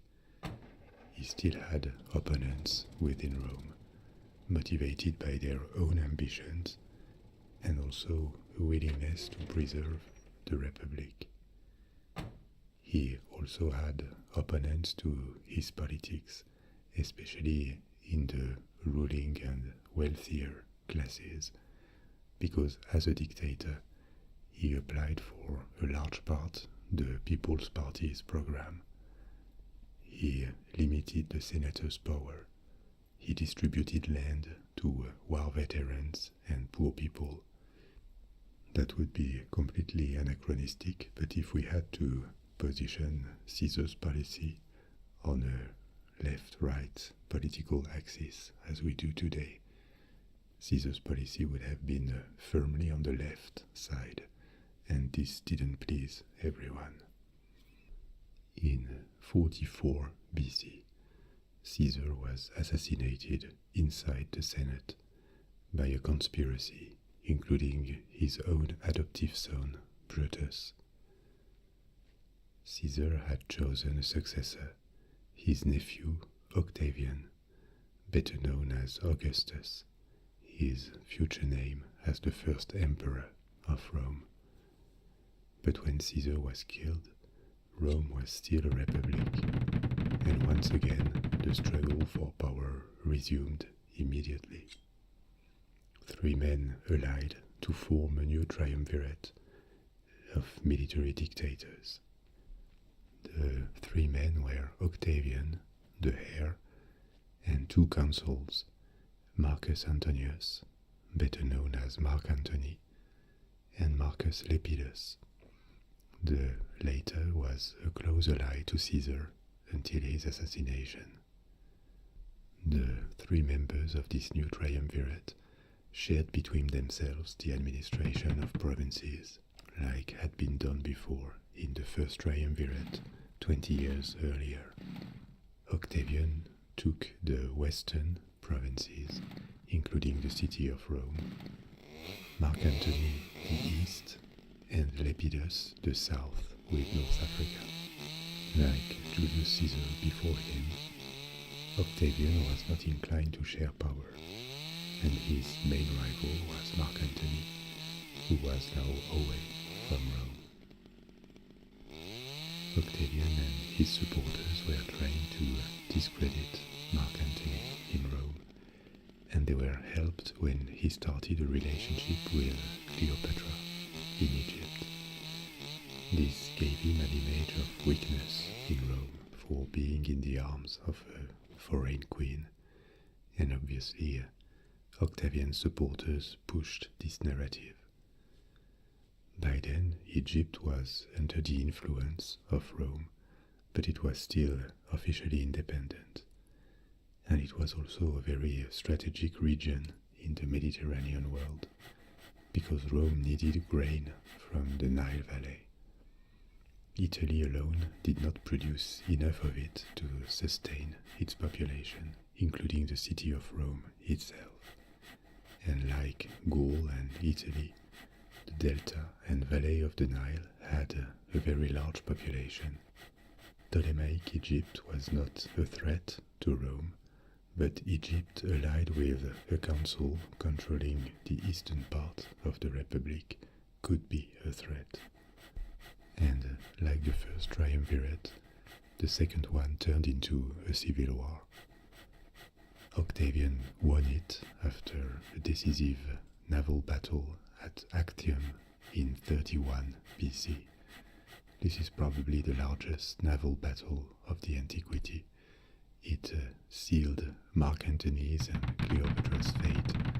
They both committed suicide afterwards, and it ended the independence of Egypt that became a Roman province. Marcus Lepidus had also been forced into exile, leaving Octavian the only ruler of Rome. In 27 BC, he was made imperator, meaning commander, by the Senate and people of Rome. By the way, this is the meaning of the initials SPQR, Senatus et Populusque Romanus, Senate and people of Rome, that together formed the government of the Republic. Later, Octavian was awarded the name Augustus, meaning the venerated. So officially the Republic was not abolished. Augustus was too smart to do that, and it remained in place for 3 more centuries, but only as a facade. Augustus emptied the Republic from its substance. The new imperators in the system he created would inherit their charge and rule for the rest of their lives, forming dynasties. This is why the year 27 BC, when Augustus was made emperor, is considered to be the end of the Republic and the beginning of the empire. But there was never any proclamation of it. Actually, Augustus just continued Caesar's work that had been interrupted by Caesar's assassination. The end of the Republic in all but name and the complete victory of Augustus opened a period of long-lasting stability, which is something the Republic had never really enjoyed. Stability here means that no war within the frontiers of the empire took place. There were many conflicts on the frontiers to defend provinces and gain more, but the inside of the empire was kept safe for about 200 years. Transitions between emperors were rarely smooth, we're going to talk about that, but the empire was not hit by large-scale civil wars like before until at least the end of the 2nd century AD. For these reasons, the beginning of the empire is also the beginning of the so-called Pax Romana, the Roman peace, a long period of stability that did a lot for the prosperity of each province, and that was still remembered as a golden age centuries after the fall of the Roman Empire. So what does this prosperity meant exactly? Because as always in history we tend to focus on events, trends and people in power, or how the society worked, but people had many other preoccupations in their daily lives. There were no statistics about income or standards of living, of course, but it is possible to estimate the relative wealth of regions, how the economy worked, and what was produced. The wealthiest region of the empire was very probably Italy, because it had the best infrastructures, it received taxes from other provinces, and it was the center of trade flows within the empire. It was followed by Roman Asia, that is to say, Anatolia, Turkey, Egypt, and Gaul. The economy was obviously mainly agrarian, centered on agriculture, but mining and metallurgy enjoyed a huge development in Roman provinces. The main mining regions of the empire were Spain, Gaul, and Anatolia. For some metals like lead, the Roman Empire had a visible impact on world production. We know it through the analysis of ice layers in Greenland. Old layers of ice keep the memory of what the atmosphere of the Earth was like several centuries or several millennia ago, and the levels of lead pollution in the atmosphere rose dramatically in the first centuries AD. Then they collapsed, and they returned to their peak from the Roman era only in the 18th century, when the Industrial Revolution was burgeoning. The same for copper. Spain alone produced about 40% of world copper in this period. The iron production was estimated at 3 pounds per inhabitant per year. This is way more than in medieval Europe. Precious metals stayed within the frontiers of the empire.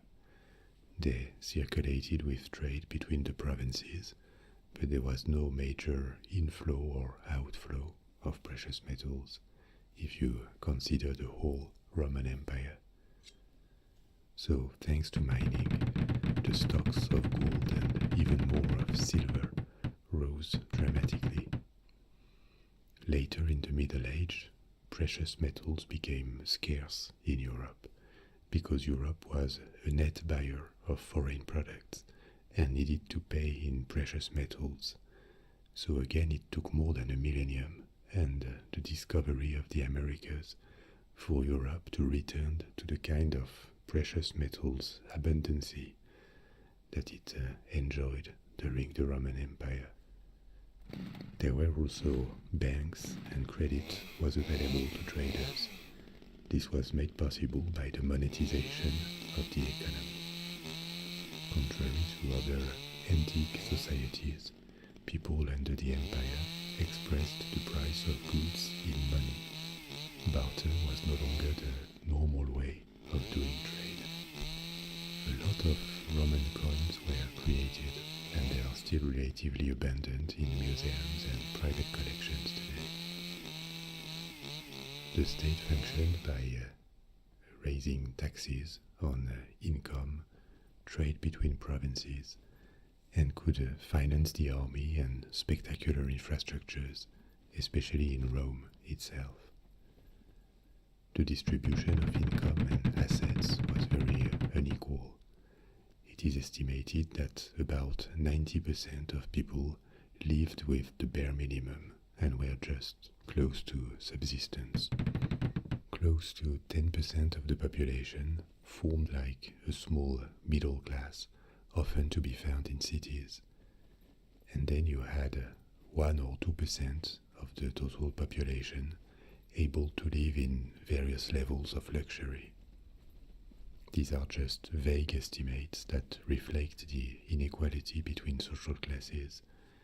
These figures cannot be taken for hard data, but they give a fair image of what the society looked like. Actually, the distribution of income was quite similar to what was observed in Europe and the Middle East until the Industrial Revolution began, and then a broader middle class appeared. There were big fortunes in some families. Some of them made a fortune out of banking, lending money, and real estate. this is how Crassus from the first triumvirate made his fortune. But as the empire declined in the 4th and 5th centuries, it became harder and harder to make these extremely wealthy families pay taxes. And the state, the government, became increasingly poor inside an otherwise wealthy empire. Some historians have blamed this absence of funding for being one of the reasons the Roman Empire was unable to defend itself against barbarian invasions. Let's not be simplistic, because there were other reasons too that we will discuss later. But maybe there's a lesson to meditate here. By refusing to give a little, the super rich of the Roman Empire may have lost everything because the society their wealth was based on was destroyed, and there can be no fortune without a functioning government and society to make it work and protect it. Let's return to the reign of first Emperor Augustus, because the fall of the empire is still a long way in the future. It was a long reign. He died, apparently of natural cause, in 14 AD, after 40 years as imperator. Augustus did more than anyone else before or after him to expand the empire. After the annexation of Egypt, he ordered the conquest of the rest of the Iberian Peninsula. Rome had been in Spain for a long time already, more than 200 years after the Second Punic War, but the entire peninsula had not been occupied before.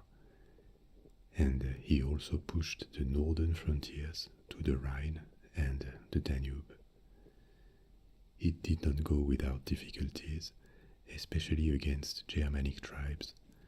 The Romans suffered one of their worst defeats ever against the Germans at the Battle of the Teutoburg Forest in 9 AD. 3 Roman legions were destroyed at once. The number of legions had been increased to 50 during the Civil War against Mark Antony. After the war, it was reduced to 28, so 3 legions was about 10% of the entire Roman army. But still, despite a few setbacks and unrest in new provinces, the reign of Augustus was very successful at expanding Rome and strengthening the new regime. He died in 14 AD, seemingly of natural causes at the age of 75. I say seemingly because we are going to see that natural death was uncommon among his successors. The empire may have been more stable, but power struggle remained the rule in Rome, and it was ruthless. Octavian and later Augustus remains a controversial figure in historiography. He was often disliked for his naked ambition first, his severity, and his termination of the Republic, even though in fact he just continued a trend that had started before him. Dictatorship existed from the early Republic, even though it was always time limited and for a short time. In case of military emergency, the Senate would grant full powers to someone for a few months. Then the practice of dictatorship was revived with Sulla, and Caesar was the first to become dictator for life. Augustus was not technically a dictator, but the result was close. He concentrated a lot of power in his hands. But in a sense, Caesar did at least as much as him to undermine the Republic. Maybe more than anything, some people disliked Augustus for his cold and ambitious behavior. More often than not, stories are told from the point of view of his opponents. For example, stories about Cleopatra are always told from the point of view of Mark Antony and her, not Augustus. But there is no denying he was maybe the single most important ruler in the history of Rome for his conquests, his transformation of institutions, and the duration of his rule. The new system designed by Augustus made the succession between emperors hereditary, but he outlived several of his possible successors, and the charge was passed to his stepson Tiberius. The following rulers, including Tiberius, formed the so-called Julio-Claudian dynasty. What does it mean? Augustus, like Julius Caesar, belonged to the Julia patrician family, the gens Julia. His stepson, Tiberius, was from the gens Claudia, and until 68 AD, emperors came from both families, hence the Julio-Claudian dynasty. Another thing that can be confusing is the title Caesar. Initially it is a name, the name of Julius Caesar, but it became a title claimed by successive emperors that would be called Caesar. The direct successors of Augustus pale in comparison. After a few years, Tiberius turned increasingly paranoid and ordered executions to get rid of anyone who could possibly have plotted against him. When he died, most of the people who could have succeeded him had been killed, and it fell on his grandnephew Gaius, better known as Caligula. Caligula means literally little boots, but the name has become a symbol of madness. According to accounts, but they have to be taken cautiously, he once appointed his favorite horse to the Senate, and there are more stories of the same type. Caligula's reign was short. It lasted 4 years only, until he was assassinated by the commander of his guard, and his successor was Claudius. After the death of Caligula, the empire could actually have been terminated and the republic reinstalled. The Senate discussed it, but the Praetorian Guard acclaimed Claudius as emperor, and the empire lasted because of this. The Praetorian Guard was a special guard created by Augustus. Yeah, why not? So recently, when these events happened, that was directly protecting the emperor and maintaining order in the city of Rome. So Claudius became the new emperor and proved more functional than his two predecessors.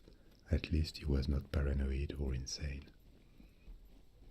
He continued the empire's expansion, ordering in particular the conquest of Great Britain in 43 AD. Great Britain was never entirely controlled. The Romans went up north, about to where the modern separation between England and Scotland is today. Claudius' family life and succession have been the subject of many theories, novels, and dramatic works, because he could have been poisoned by his fourth wife, Agrippina, to ensure the passing of the title to her son and his adoptive son, Nero, at the expense of Britannicus, Claudius' son from a previous marriage. Agrippina has been described by many historians as ambitious, violent, and ruthless, and there's probably some truth to it. She was also described as very beautiful and physically attractive, so she also became a stereotype of the overtly ambitious and immoral femme fatale, in a sense. In any case, she ended up executed by her own son, Nero, 5 years after his accession. Nero's reign lasted for 15 years, and he is one of the most famous Roman emperors, even though not for the right reasons. We cannot exactly know to what extent, but she certainly intended to at least share power with him or even control him, and he solved his little mummy issues by ordering her stabbing to death. Nero did a lot to develop cultural infrastructure in Rome. Now there was a giant fire in Rome in 64 AD, and this was convenient for his building projects, so he has always been suspected of being responsible for it, and the legend of Nero playing the harp or enjoying the show while Rome was burning appeared. It is most certainly untrue, there is no proof of this anyway, but it is true that Nero was not perfectly sane. He believed to be a god and a genius artist, and he ordered the construction of the Domus Aurea, the Golden House. It was a giant palace with landscape gardens that needed a lot of space in the heart of Rome. It was built, but it was an embarrassment to his successors, so bit by bit they used the site to build new things: baths, an amphitheater, a temple to Venus. Within 40 years, Nero's palace had been stripped of its precious materials and had disappeared under new constructions. Nero's reign also saw a victorious war in the east against the Parthian Empire and the repression of the revolt led by Boudica in the province of Britannia. But Nero turned hugely unpopular and he was ousted by a military coup. He committed suicide or was executed discreetly while at the hands of the Senate. Now another aspect of Nero's rule was the beginning of persecution of Christians in the Roman Empire, which started with the Great Fire of Rome in 64 AD. This persecution lasted for over 2 centuries until 313 AD, when the Christian religion was finally legalized. Why and how did it happen? As I told you in the first part of this story, a plurality of religions existed in Rome, and in the provinces, the Romans accepted perfectly the coexistence of their gods with other pantheons and cults. But this tolerance had its limitations, because religion and social order, or religion and state, were not entirely distinguished. Participating in religious ceremonies and publicly showing your respect to gods was a way of stating your belonging to Roman society and support of social order. Before Christians, there were already cases of small-scale persecutions against cults that did not fit with these rules, when they were seen as superstitio. Superstition to the Romans, had a very dangerous connotation, much more serious than the current meaning of the word superstition. To them, superstitio was a set of religious beliefs and practices that were not only different, but a threat to society. These cults were believed to turn people away from harmony and turn them mad almost. On these grounds, some cults were persecuted along Roman history. For example, participants in the cult of Bacchus were executed in the 2nd century BC, long before Christianity, for their excesses. Later, similar measures were taken against Druids in provinces with a Celtic heritage. For the same reason, because they refused to participate in Roman ceremonies, there was a suspicion of the Jews. The Jews were never officially persecuted because at least their religion was ancient, and the Romans saw the honoring of one's ancestral tradition as the right thing to do.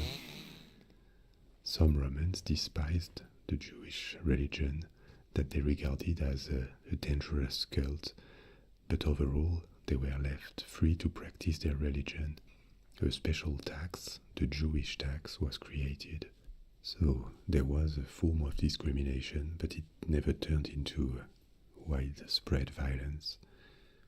When Christianism appeared, so that was still very recent in the 1st century AD, it was initially perceived as a sect within Judaism because of where it happened and because the first followers of the new religion were Jewish.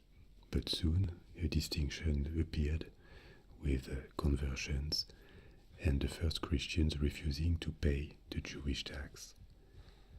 And Christianism fell quite well into the category of superstitio for most Romans. Hot take, Christianity was invented entirely as a tax evasion scheme. Implied the refusal to participate in ceremonies.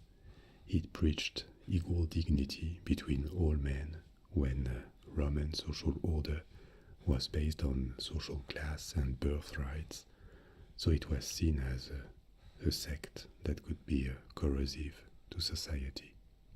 And because the Christians were at best frowned upon, they went into hiding and met at night in a private environment, whereas Roman religion was intended to be public and visible. So this added another layer of suspicion.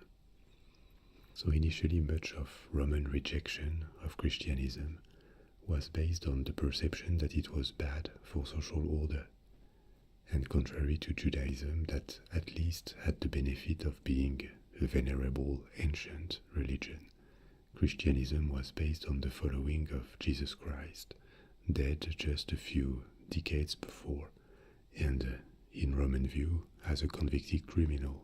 Nero was the first emperor to try and put the blame on Christians for the difficulties of his reign, but he knew that would be easy because hostility to them was already widespread.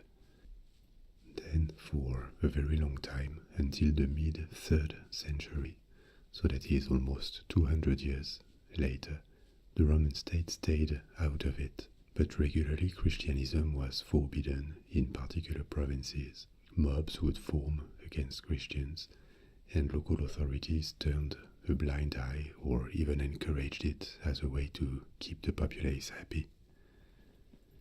Persecutions took a much broader dimension in the 3rd century, and in a sense it came with a relative weakness of the empire. It is not uncommon to see the population or authorities turning against the minority when a feeling of insecurity dominates. In 250 AD, the emperor Decius issued a decree requiring public sacrifice to the gods, which in fact was a sort of testimonial of allegiance to the emperor and to the established order, like a loyalty oath. All citizens refusing this, even when given an opportunity to offer sacrifice, were arrested, tortured, and executed, and in practice this meant mainly Christians. This really started systemic persecutions, which culminated at the end of the 3rd century and the beginning of the 4th. At this point, Christian communities had multiplied, and in some parts of the empire, they lived more or less visibly. The systematic persecution by the state splitted these communities between those who accepted to show signs of submission to save their lives, and the diehards who refused, some of them accepting martyrdom. In its first centuries, the Catholic Church beatified various of them who died for their refusal to abdicate their faith. Some of them, that's the most visible and famous aspect of this martyrdom, died in public games where their execution was turned into entertainment for the crowds. There was a dramatic reversal at the beginning of the 4th century. Christianism had made its way to governing circles, and it was legalized, and then emperors converted to it, and later made Christianity the empire's official religion. appearing within the Roman Empire had a huge impact on Christianism. Persecution for a long time shaped it, having the center of Catholicism in Rome and the Orthodox Patriarchate in Constantinople for a long time, spreading to the whole Mediterranean world. All of these are products of the development of Christianism within the empire. But we were with the fall of Nero long before this happened. Nero died with no heir, putting an end to the Julio-Claudian dynasty. There was a short civil war in 68 and 69, known as the Year of Four Emperors, because several of them quickly arose and fell, until the accession of Vespasian, the first ruler of the Flavian dynasty. It is Vespasian who began the construction of the Colosseum in Rome, and he kept power for 10 years. He was succeeded by Titus for 2 years. It is during Titus' reign that the Herculaneum and Pompeii disasters happened. The Vesuvio, the volcano, started an eruption that buried the two cities and their inhabitants under ashes. Then there was Domitian, who returned to the kind of paranoia that Tiberius had shown decades before. He was assassinated in 96. At this point, after several emperors over more than a century, it was hard to defend the value of the imperial system. The majority of emperors had proven incapable, paranoid, or unfit for their charge. But Rome resisted to these useless emperors because its administration was sound, with functioning laws, loyalty to Rome, and loyalty not just to Rome as a state or to the emperor, but more broadly to Rome as a concept. Rome had a long history already. It brought progress technically, and the Romans had no doubt their order was superior to anything else.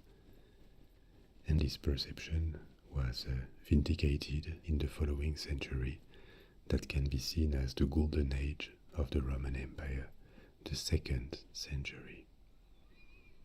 5 consecutive emperors, Nerva, Trajan, Hadrian, Antonius, and Marcus Aurelius, ruled over a much quieter period, with peaceful transitions between them and a prosperous empire. The empire reached its maximal extension under Trajan in the 2nd century. After that there were still conquests, but other provinces were lost. Interestingly, it is under Marcus Aurelius that an embassy or maybe a group of Roman merchants arrived in China. The phrase Pax Romana applies very well to the 2nd century, because even though there were wars on the frontiers and occasional revolts, overall order was maintained and political life was somewhat quieter in Rome. I gotta see something. Transitions between emperors may have been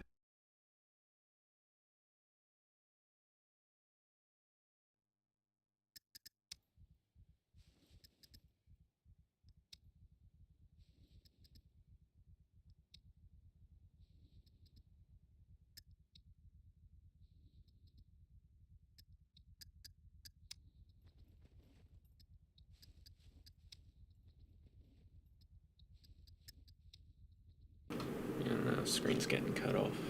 I don't even know if these, no, screen's getting cut off. I don't even, yeah, I don't know if these elements are even important, but the heck?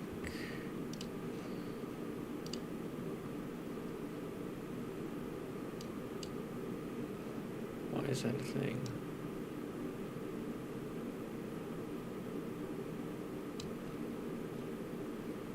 I didn't resize it.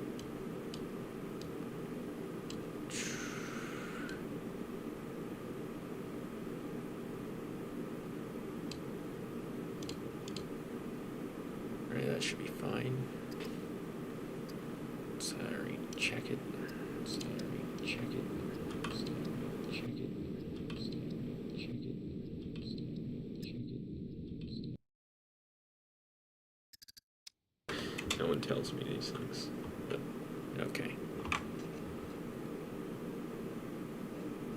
I just noticed it was like weird. Anyways, we're talking about.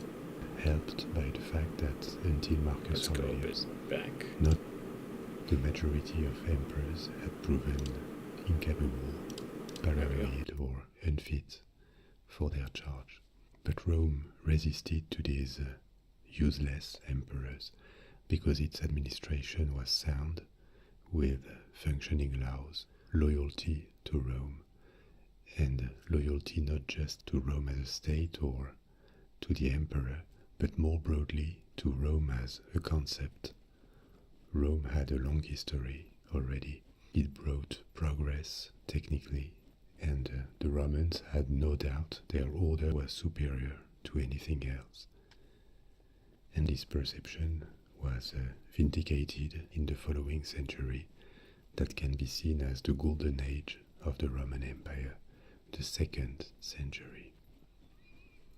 5 consecutive emperors, Nerva, Trajan, Hadrian, Antonius, and Marcus Aurelius, ruled over a much quieter period, with peaceful transitions between them and a prosperous empire. The empire reached its maximal extension under Trajan in the 2nd century. After that there were still conquests, but other provinces were lost. Interestingly, it is under Marcus Aurelius that an embassy or maybe a group of Roman merchants arrived in China. The phrase Pax Romana applies very well to the 2nd century, because even though there were wars on the frontiers and occasional revolts, overall order was maintained and political life was somewhat quieter in Rome. Transitions between emperors may have been helped by the fact that until Marcus Aurelius, none of them had a biological heir. The title was transmitted by filiation. Each emperor selected and then adopted his successor. But Marcus Aurelius had a son, future Emperor Commodus, and many historians date the beginning of Rome's decline to Commodus' reign. If you are wondering, this is the same Commodus that appears in the movie Gladiator. The emperor he assassinates at the beginning would be Marcus Aurelius, and like in the film, Commodus was mad indeed. But he stayed in power for 12 years, until a plot led to his assassination in 192 AD. After Commodus' death followed a period of unrest, and various pretenders appeared. The one that finally won after a civil war was Septimius Severus. He was supported by parts of the army and defeated his last opponent in 197 at the Battle of Lugdunum. It was the name of the city of Lyon in France. There was a period of respite with various emperors from the dynasty founded by Severus, but the empire entered in a severe crisis for 50 years from the 230s. It is called the crisis of the 3rd century. Political instability and the violent death of emperors had returned. In 235, Alexander Severus was murdered by his own troops, and the empire was hit by pressures from the outside that it failed to contain. Germanic tribes raiding across the borders, the Sassanid Empire in the east, which was a successful revival of the Persian Empire that succeeded the Parthian Empire, and on top of this, in 251, a large epidemic called the Plague of Cyprian began. It may have been smallpox, and it caused high mortality and disorganized the whole empire. The situation was so out of control that in 258 the empire broke up into three states, one with Western Europe, Britannia, Gaul, and Hispania, one in the east with Syria, Palestine, and Egypt, and what remained in the middle.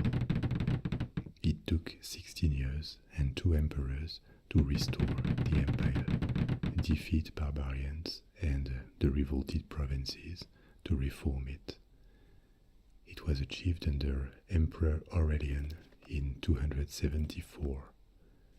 Aurelian can be credited for restoring, even saving, the empire, but unrepairable damage had been done, especially in the western part. Cities had been destroyed and the economic system broken. It never came back to what it was before. At this point, by the end of the 3rd century, a restoration under Emperor Diocletian took place, but it would never be the same again. The empire was not bigger than 2 centuries before, but provinces had gained more independence, and with the 3rd century, the imperial system had proven not much better than the late Republic at avoiding civil wars. Diocletian also understood that the empire had become ungovernable by a single emperor because of the size and the existence of threats on two main fronts, one in the north against barbarians, mainly Germanic tribes, and one in the east against the Sassanids. So he started a process of splitting the empire into two parts for administrative reasons, with two equal emperors, and a few years later, in each half of the empire, a secondary ruler, like a junior emperor, was chosen by them to head half of their domains. So in practice, it was a tetrarchy, 4 rulers, each with a quarter of the empire, and making sure the transition between them were smooth. The secondary rulers who received the title of Caesar, whereas the emperors were Augustus, became Augustus and had to name a new Caesar, and so on. These reforms saved the empire. It was on the brink of collapse, and by the beginning of the 4th century, Diocletian had stabilized it. But the tetrarchy was short-lived, and after Diocletian disappeared, pretenders multiplied. It is also under Diocletian that persecutions against Christians reached their peak, and Christianism was made legal shortly after, in 313, under Emperor Constantine, who unified the empire again under his control. The Roman Empire resisted for the best part of the 4th century, despite more succession crises, but pressure from so-called barbarians increased. Many of their tribes were actually fleeing their lands following an invasion by the Huns. Along the 4th century, the empire oscillated between partitioning and reuniting. The last emperor to rule over the whole empire was Theodosius, who died in 395 AD. He made Christianity the official religion. His 2 sons inherited a half of the empire each, and the western part declined progressively and even disaggregated over the 5th century. The threat of raids made the emperors move the Western Empire's capital to Ravenna, north of Rome, for defensive reasons. It sounds weird because the threat of barbarian tribes came from the north, but Ravenna had a good defensive position. It was surrounded with swamps and marshes, and was also closer to the eastern half of the empire. it didn't stop Ravenna from falling later. Actually, in the 5th century, the Western Empire was unable to defend itself or absorb the waves of invaders or Germanic tribes fleeing other invaders such as the Huns. It withdrew from faraway provinces like Britannia and tried to defend Italy, Gaul and Spain. But after decades of decline and losses of territory, the last emperor, Romulus Augustulus, was deposed in 476 by a Germanic warlord who crowned himself King of Italy.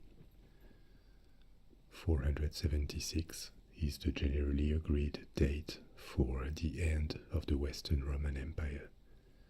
But it doesn't mean everything disappeared overnight in Italy. The Roman Senate continued to exist for a bit more time and supported this new king. But the empire was definitely lost.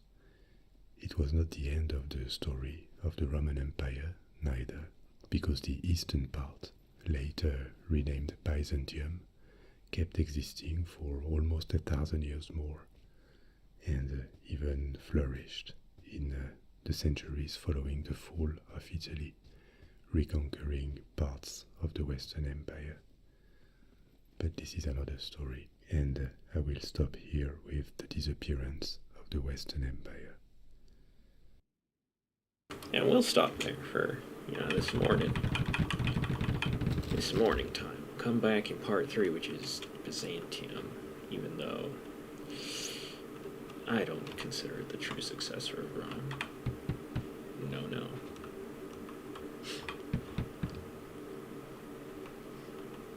I mean, those Germanics that had conquered the Western Empire, right? They'd adopted Roman customs even more than Byzantium, it could be argued. So, not to get too into it, but yeah, the Holy Roman Empire might have been more German, but it still continued the legacy of Rome. Anyways, we are, now that we're here back here, we gotta remember maybe 30-30 for these.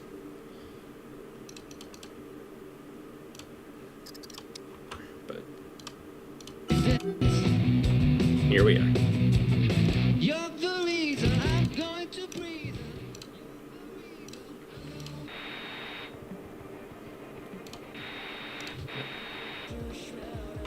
Rock station, why not?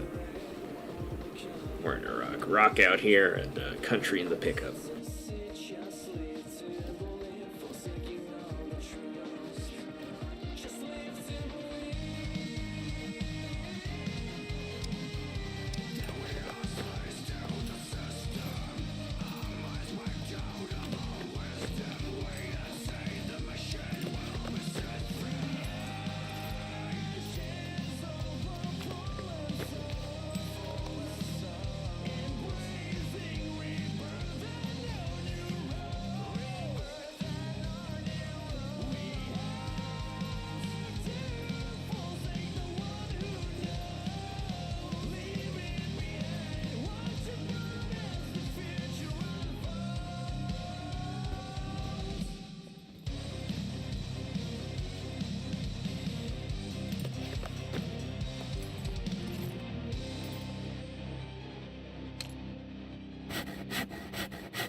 don't know, just in case I need more nails. I remember me needing 2 nails to complete that door in the forest, but just in case I need more.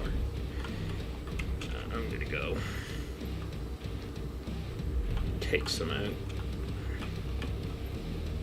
It's better safe than sorry when you're making such an excursion, right?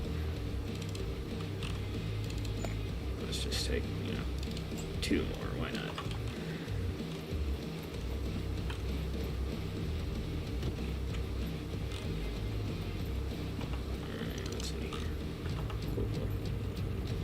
We're gonna go to the outpost and that other place that we need to go to.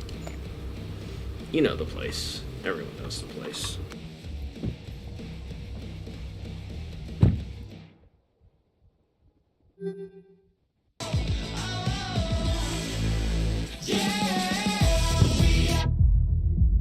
Yeah, sure. Let's only change the country after it gets annoying or something. After some other song. I don't know. Whenever I decide it. It's my game.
The wrong one.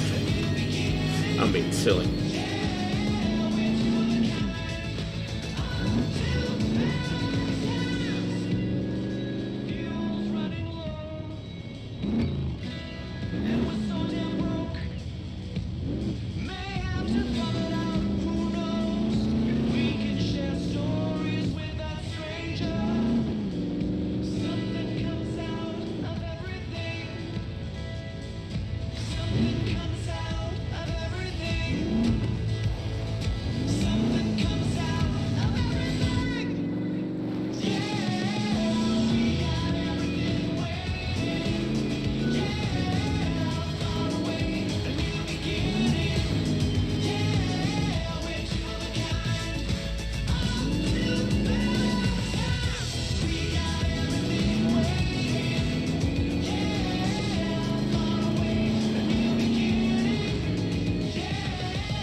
losing my direction all over the place. Just forgetting where everything is.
Alright, we need to reset. We need to reset. Where's my airfield? Gosh dingle.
There we go, that's where you want. Somewhere up the line, I forgot what I was working for. And there goes life, looks like it ain't slowing down for me. All I ever do is work, sleep, repeat. Seems like yesterday I was 17, running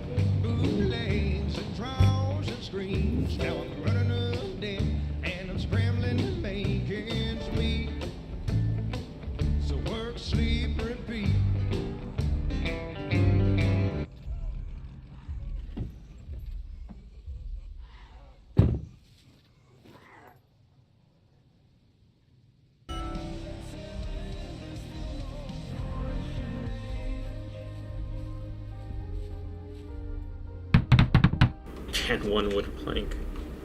Really. Should have brought the tractor. Gosh ding. Gosh dimmy dingle.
Maybe I should work out here for a bit.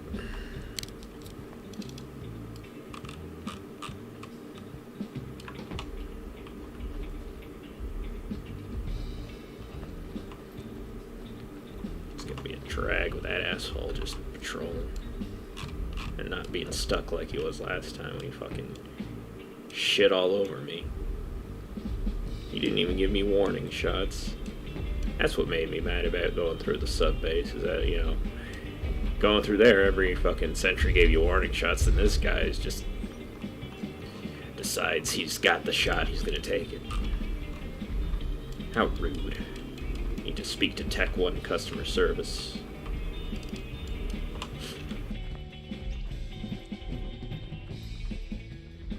Talk to that sentry's manager.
You know, I don't even know if he cares about me being out here, but you can never be too safe.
wash papers and the truth.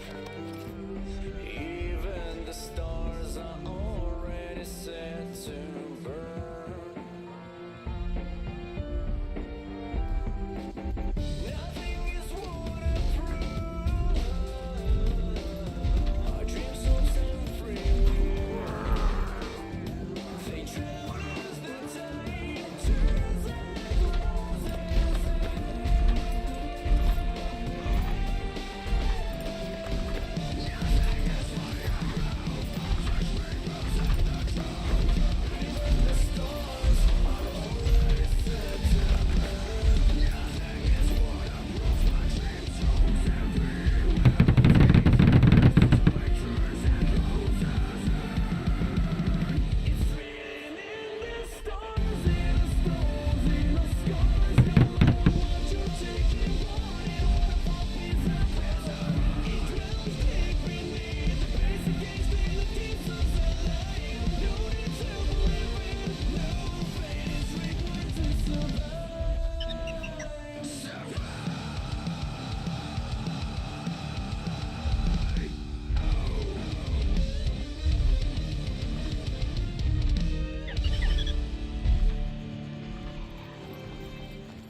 Really do be like that sometimes.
It's not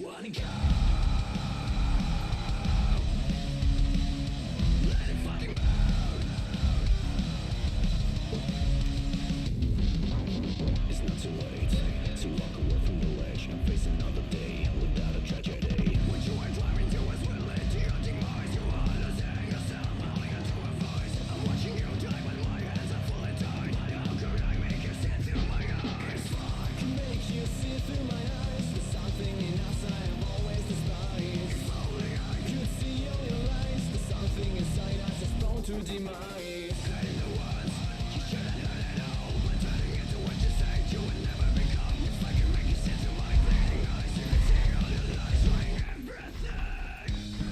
With back against the wall, body folded and scuffed, we're forced to forget what we seem to have lost.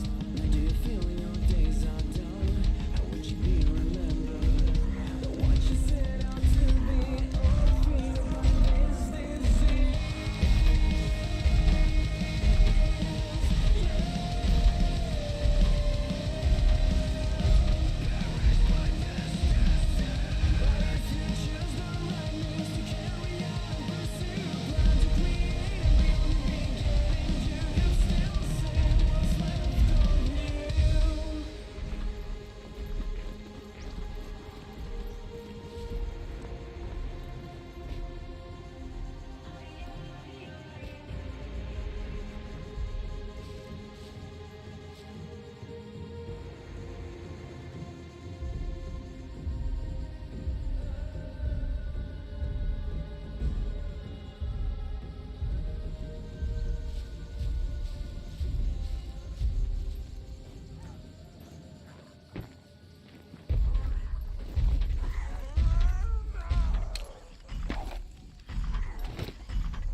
Sentry doesn't care about the extremely loud lumberjacking going on like right next to him.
Jeez, all the sticks fell on that side. Boo.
Well, that's for all of it. Okay, whatever.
Okay, so we completed our little project to just have a corridor right into the base.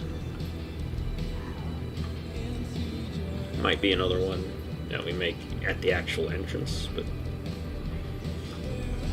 I'm liking this more. I'm liking this better.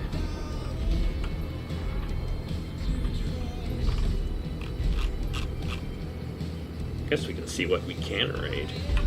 Why not?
Could you please forget you're seeing me right now? That'd be very helpful, you know.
Alright, so the chest is fine, but the arm and the leg. Let's put on some headgear. Right. What about a shirt? It's apparently not good enough. That probably affects the arm. What about socks? My willy warmer. Yeah. Shoes. Underwear. No. No underwear. Doesn't like that.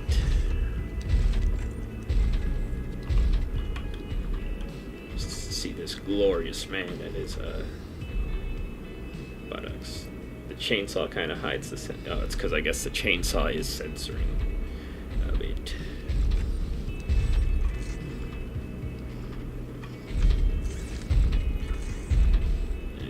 Walk around like this being ridiculous with our little bleeding injuries, because I figured it's because we don't have that much constitution. That's why our immune system is so inadequate.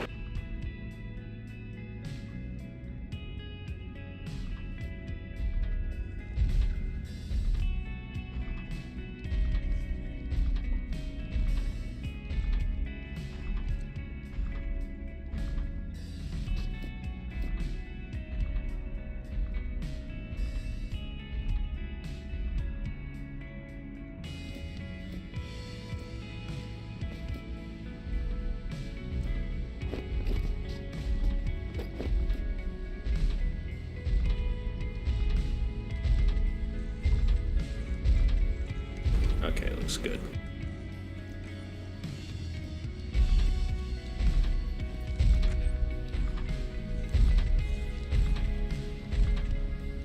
But I gotta go to the bathroom now, so BRB.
Alright, let's tool up our rat-a-tat and then do stuff.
only I brought screwdrivers.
lunch, I suppose.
Man, why don't doctors carry screwdrivers? This is catastrophe. This is a double catastrophe shit. You gotta be quick.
Shut up. That doesn't mean it's almost night.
nice cheeseburger and a Coke.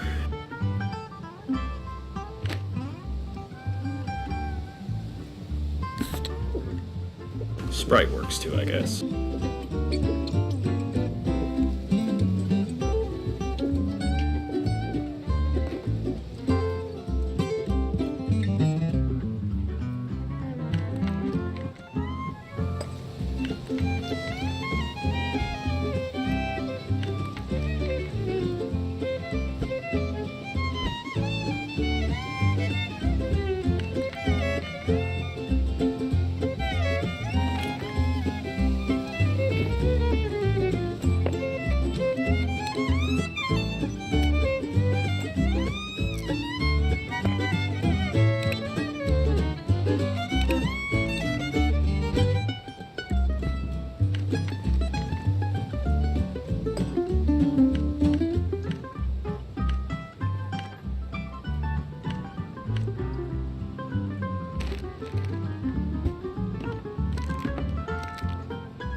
Alright, we gotta go this way, I believe.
registered. Kidding. Nobody cares.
All right.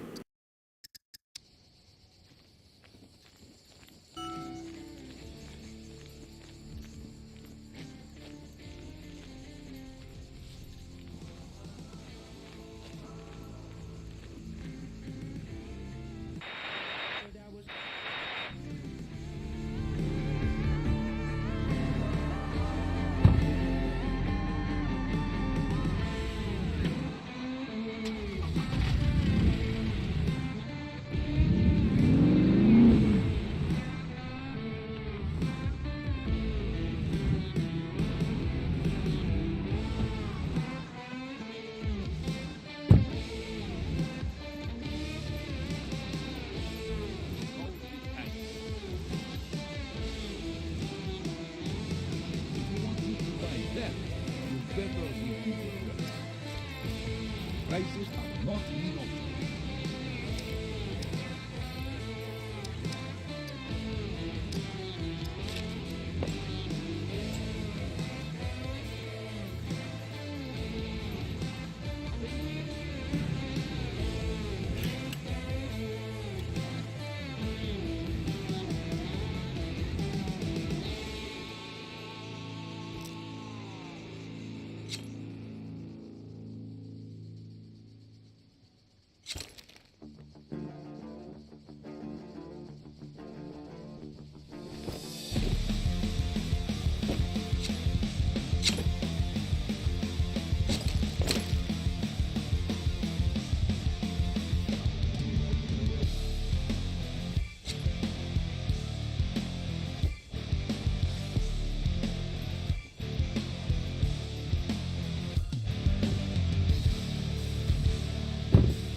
Come in. I'll have a look.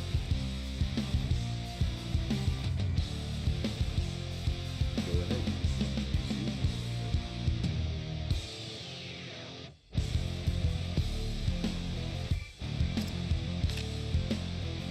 Never mind about the excavation. Those are fake anyway.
I'm gonna be eating for a little bit, so I don't know.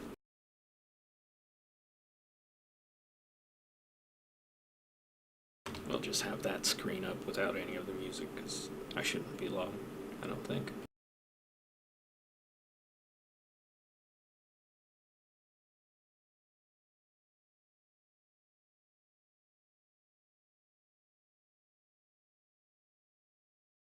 Oh, actually, hold on.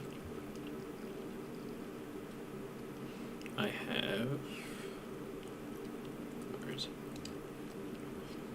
Just rain and thunderstorm background. I don't know.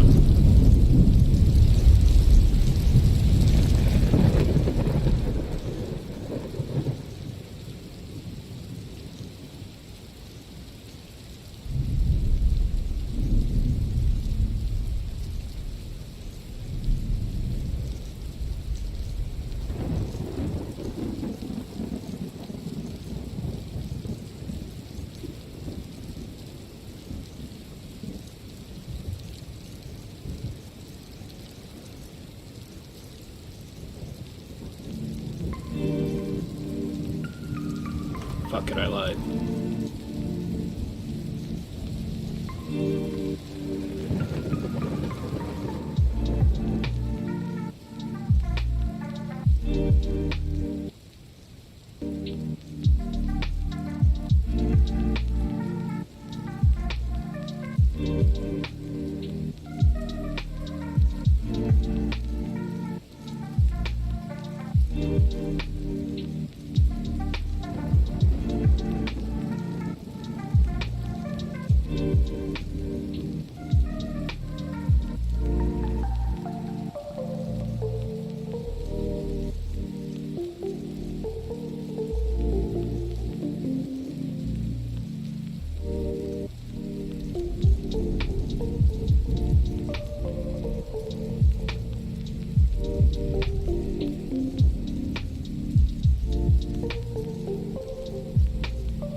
time to do the things.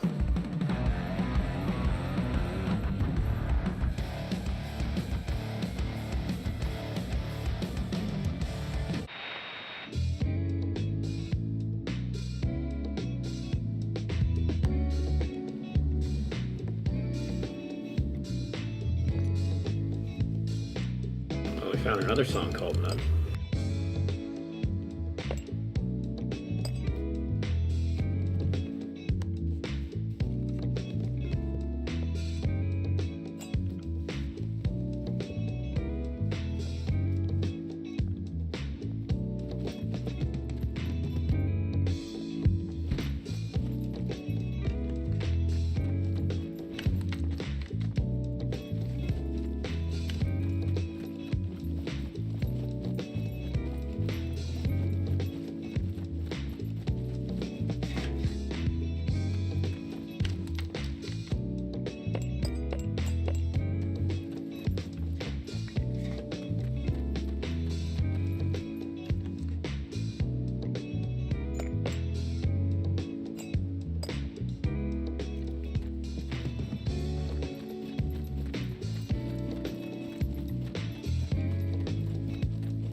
Oh, come on, one.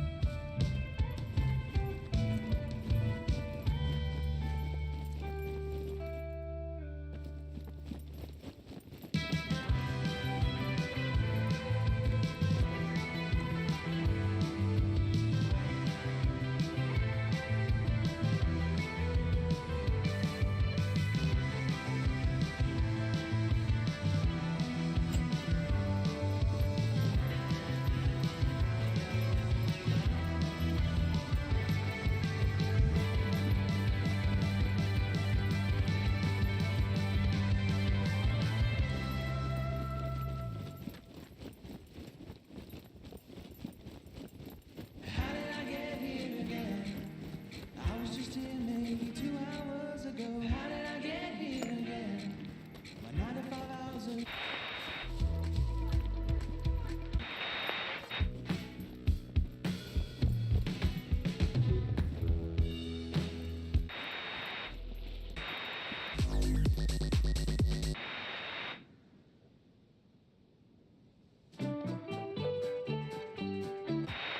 Home to you.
Can't get a single Saint Anywhere song when you want one.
slowly from my bed. I shake my head. I've done this before. So tell me, darling, once again, words you said and what you swore. 'Cause the sideline goes over the finish line. And it's so much easier letting go when you know there's nothing to fear. 'Cause you're safely standing miles around, you never see it because you're nowhere near. While the bomb drops all the way across the sea, all the way to me.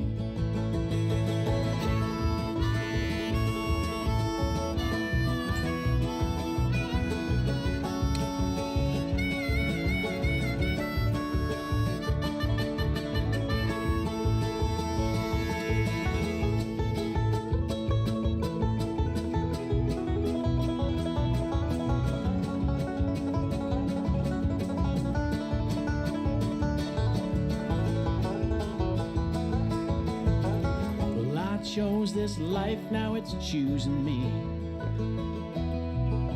And how it interferes with the lives we lead. And I can't read your eyes, they're just sending hollow lies for free.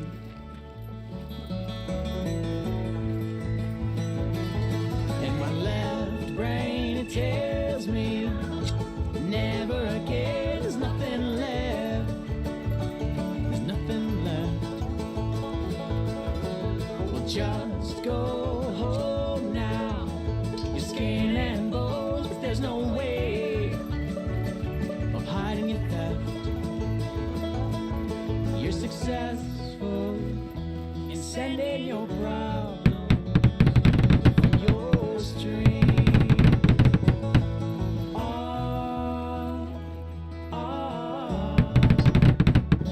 The way to me.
I'm stupid.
story short, I lost the fight.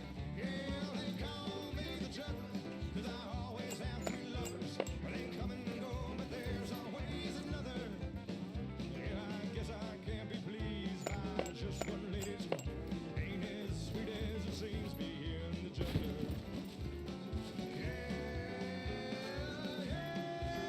Maybe someday I'll quit this fooling round, find someone to make me settle down, but I'd hate to be the one to make her suffer. 'Cause one of them days we'd go to town and one of my friends would flag us down and say, you know why everybody calls him the juggler? And I'd have to explain that they call me the juggler, 'cause I always have three lovers, and I burn through Trojan rubber like no. But when I'm not between the sheets, I'm busy staying undercover. Ain't as sweet as it seems being the juggler.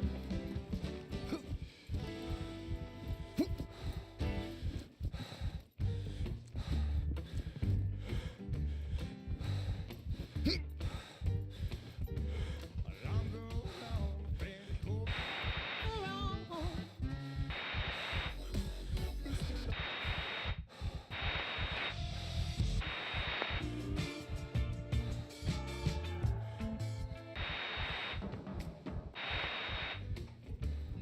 Work all day till I'm totally beat. Get back home and fall right to sleep. Alarm goes off in the morning and the cycle's complete. Work, sleep, repeat.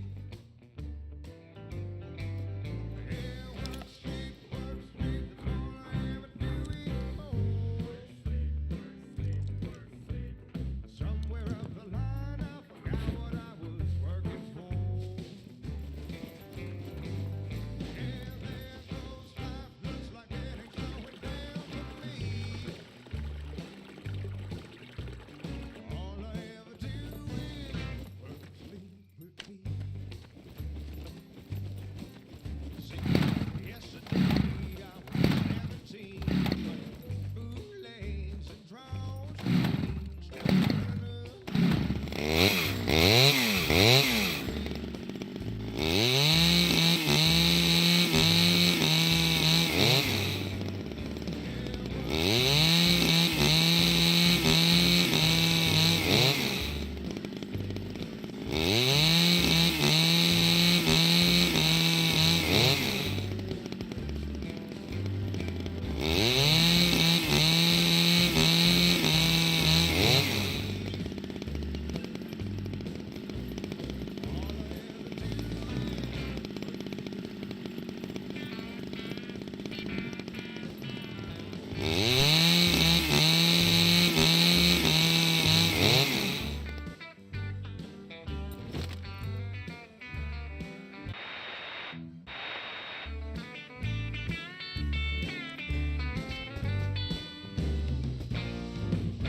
Sometimes at work I just sit around and criticize about how I can save myself from dying in this working life. That alarm goes off again at 4:45. Roll out in bed, run the street from my eyes. Throw on a shirt and some jeans and my boots, and then it's right. Make that morning drive. Work, sleep, that's all I ever do anymore. Somewhere up the line, I forgot what I was working for. Yeah, looks like it ain't slowing down for me. All I ever do is work, sleep, repeat. All I ever do is work, sleep, repeat. All I ever do is work, sleep, repeat.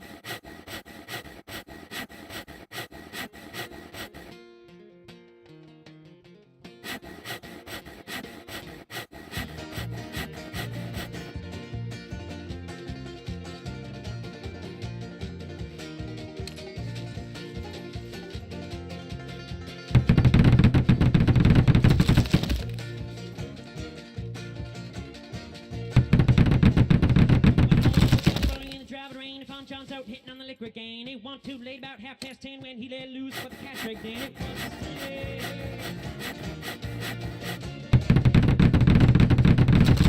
And one came and one went. He tried to make me pay the rent. Said I ain't got no money if you cannot pay me away with these dancing shoes. Thought I was kidding.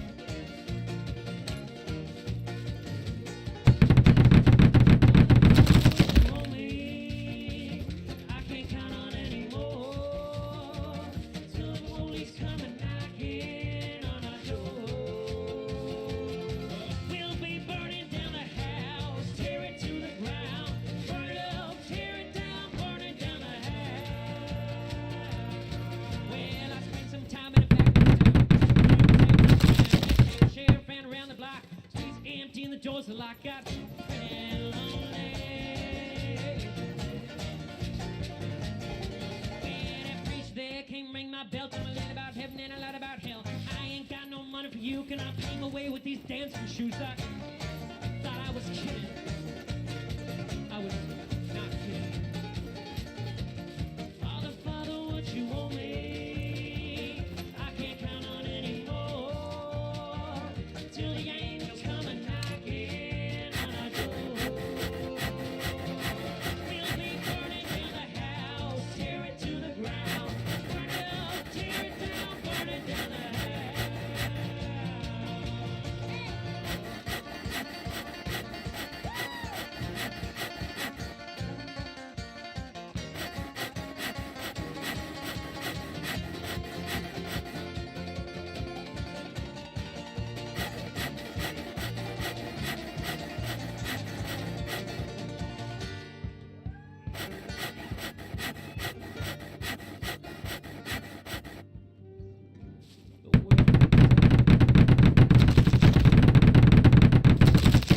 Just grow old, soon it's over, so they say. God Almighty, till that day.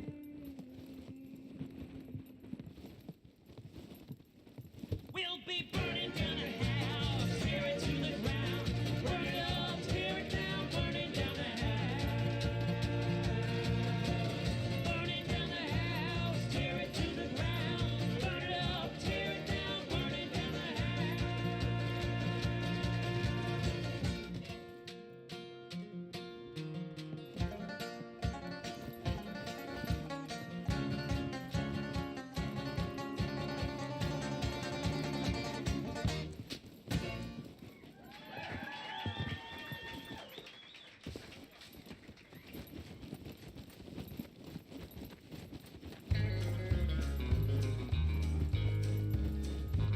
There was a hazy day downtown L.A.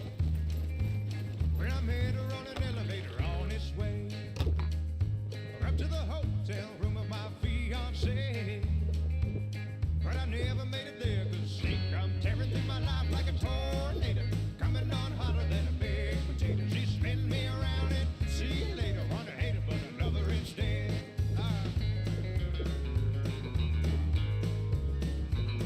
We caught the red eye to Dubai. She was blowing through my door like it's going out of style. In general, I was a sensible guy, but that guy died when she come tearing through my life like a tornado, coming on hotter than a big potato. She spin me around and see you later. Want to hate her, but I love her instead. Go.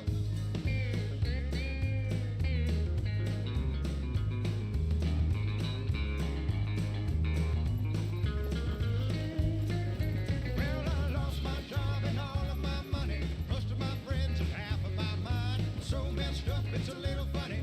And I thought for sure that she was mine. But now I'm alone, just trying to get it right, picking up the pieces of my busted life. If she walked into this room tonight, I'd say, baby, won't you come tearing through my life like a tornado, coming on hotter than a big potato. She spin me around and see you later. Wanna hate her, but I love her instead. I wanna hate her, but I love her instead.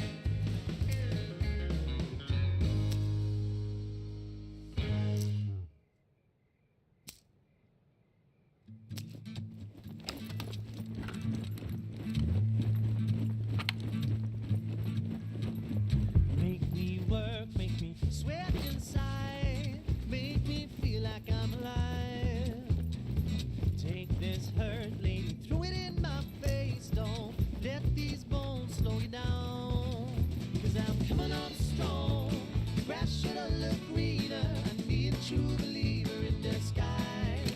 If I'm loving you wrong, shortchanging and receiving, girl, you best be leaving me behind. 'Cause I'm over easy tonight. State the truth, spit it out, I'm waiting. Don't leave me contemplating my own life.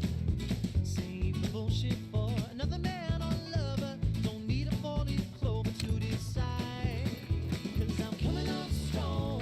The grass should've looked greener. I need a true believer in disguise. If I'm loving you wrong, shortchanging and receiving, girl, you best be leaving me behind. 'Cause I'm over easy tonight. Oh, hey. Oh, hey. Oh, hey. Yeah, 'cause I'm over easy tonight. Who once made it without the thrill of chasing, like taking cotton candy from a child? Too many answers, and all we need is questions. You ain't giving this a chance to learn its life. 'Cause I'm coming up strong. The grass should've looked greener. I need a true believer in disguise. If I'm loving you wrong, shortchanging and receiving, girl, you best be leaving me behind. 'Cause I'm over easy. I'm over easy. And I'm over easy tonight.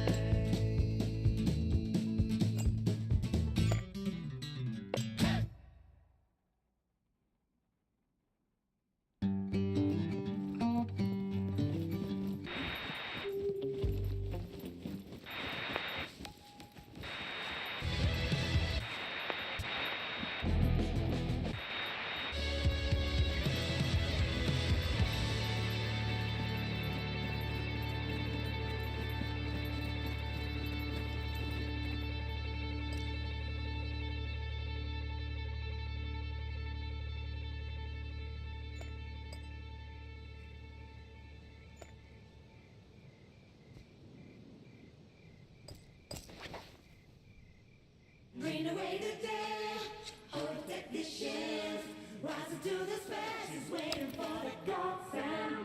Can you hear my lamb? Most far away. Time and time again, she's waiting for the gold sound. Bring away the day, hold the dishes, rise to the specials, waiting for the gold sound. Can you hear my lamb? Most far away. Time and time again, she's waiting for the gold sound. Bring away the day, hold the dishes, rise to the specials, waiting for the gold sound. Can you hear my lamb? Most far away. Time and time again, she's waiting for the gold sound. Time and time again, she's waiting. Time and time again, she's waiting. Time and time again.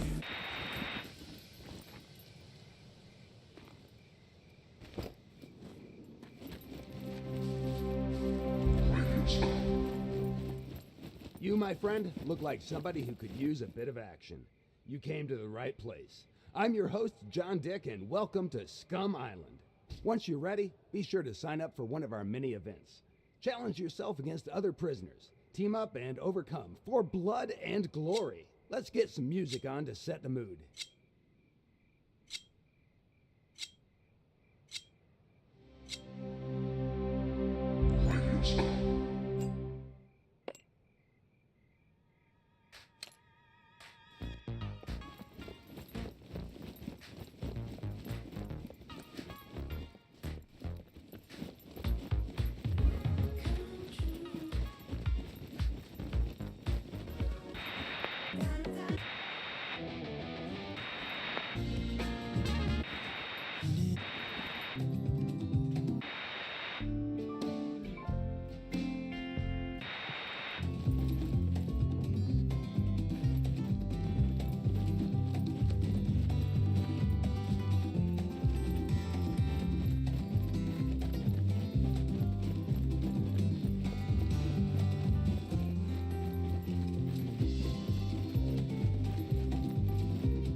take my time.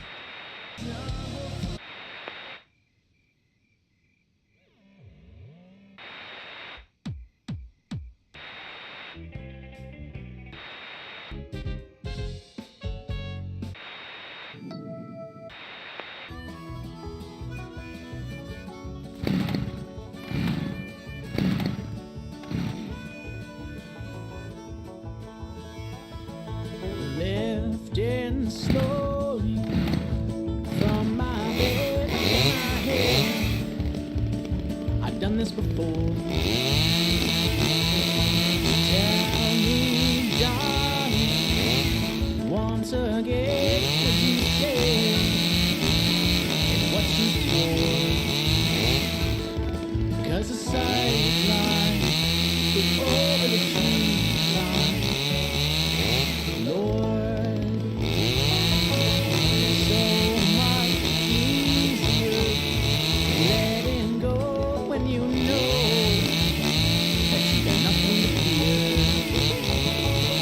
Because you're safely standing miles around and never seeing, because you're nowhere near. While the bomb drops all the way across the sea. All the way to me.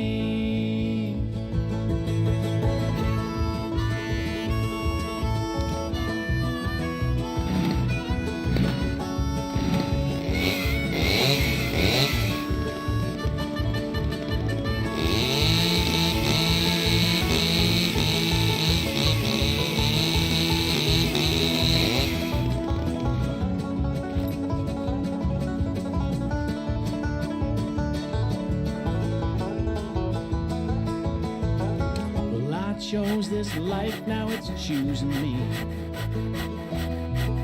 And how it interferes with the lives we lead. And I can't read your eyes, they're just sending hollow lies for free.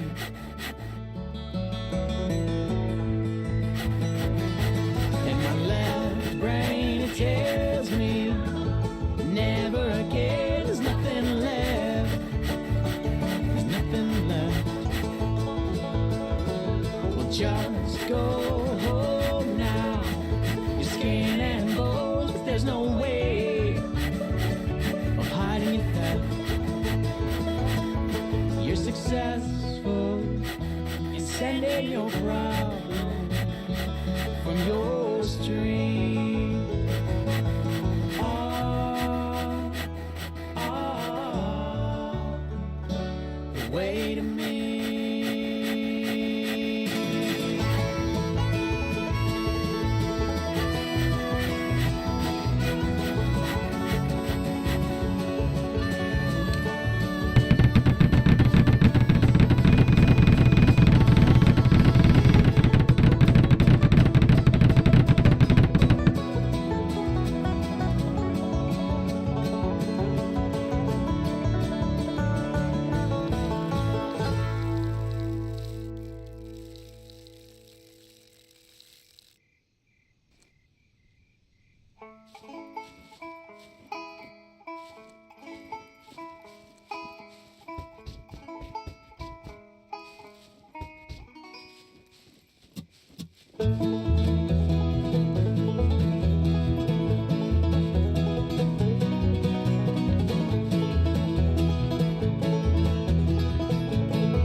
Here comes that old familiar feeling, just like yesterday.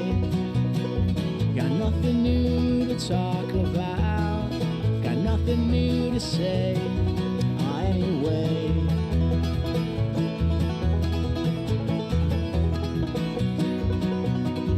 I fell in love with a girl downtown, then she walked away. That heart of cold, the sticks and stones, they put me here today. Really? It's already... Hooray. Okay. Angle is 0, I guess. Gonna leave for a while. Walk out the door. Forget my troubles and move to Memphis. Maybe change my name. But since you left me, crying at your door, I'll Come on, I never can't be believe the that. same. I'll never be I the refuse to same. believe it. Maybe get this out of the way. Maybe it'll change. 'Cause that just seems too perfect. Couldn't be.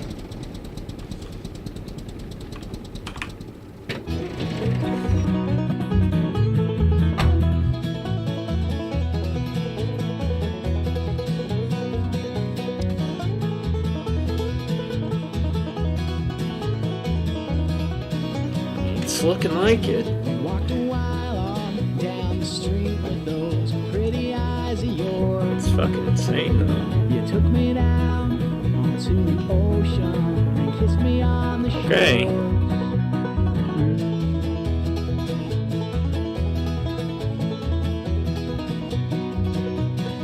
You told me then that we've reached the end, neath that setting sun. I hate you so much, I stole your bicycle. It's all said and done, now honey, you won.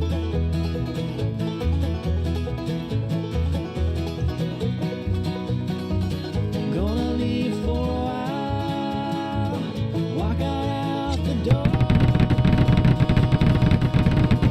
Forget my troubles, move to Memphis, maybe change my name. Ever since you left me, crying at your door, I'll never be the same. I'll never be the same.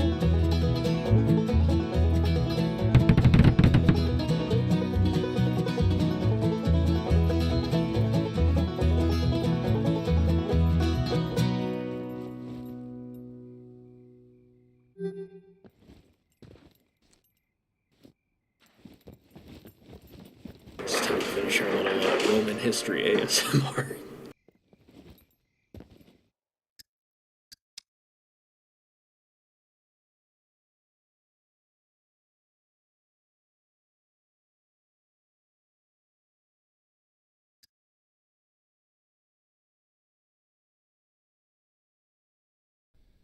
The loss of Roman dominance in Western Europe plunged these regions in wars, fragmentation, Oh yeah, we are at the end of the Roman Empire proper. We're now transferring into Byzantium. I wish I knew it was heading there. I might have had a follow-up video maybe on the Holy Roman Empire. If I could find one. Anyways, it was more of a... it was neither Holy Roman nor an empire, but, you know... It's, I guess Byzantium, wanted to do away with the name. Like, they didn't want to take the name Holy Roman Empire, so they were just like, we'll do... And then the Germans were like, okay, I guess we'll take it. Sure. Anyways. Oh, come on, that's not the video I was on. This pausing thing works weirdly sometimes. the economy receded and did not return to where it was for centuries.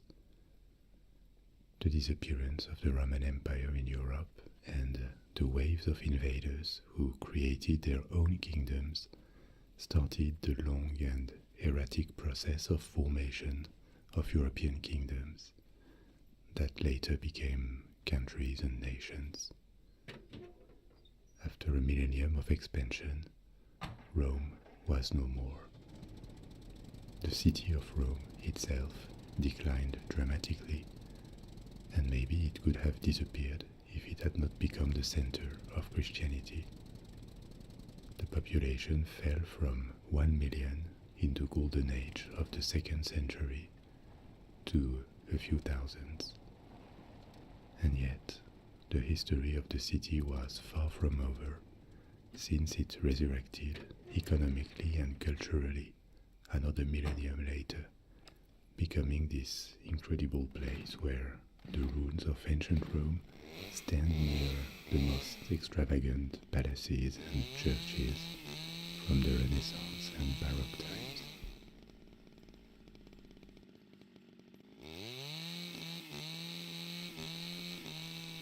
For 1,000 years, the city of Rome expanded its power, first as a kingdom in Italy,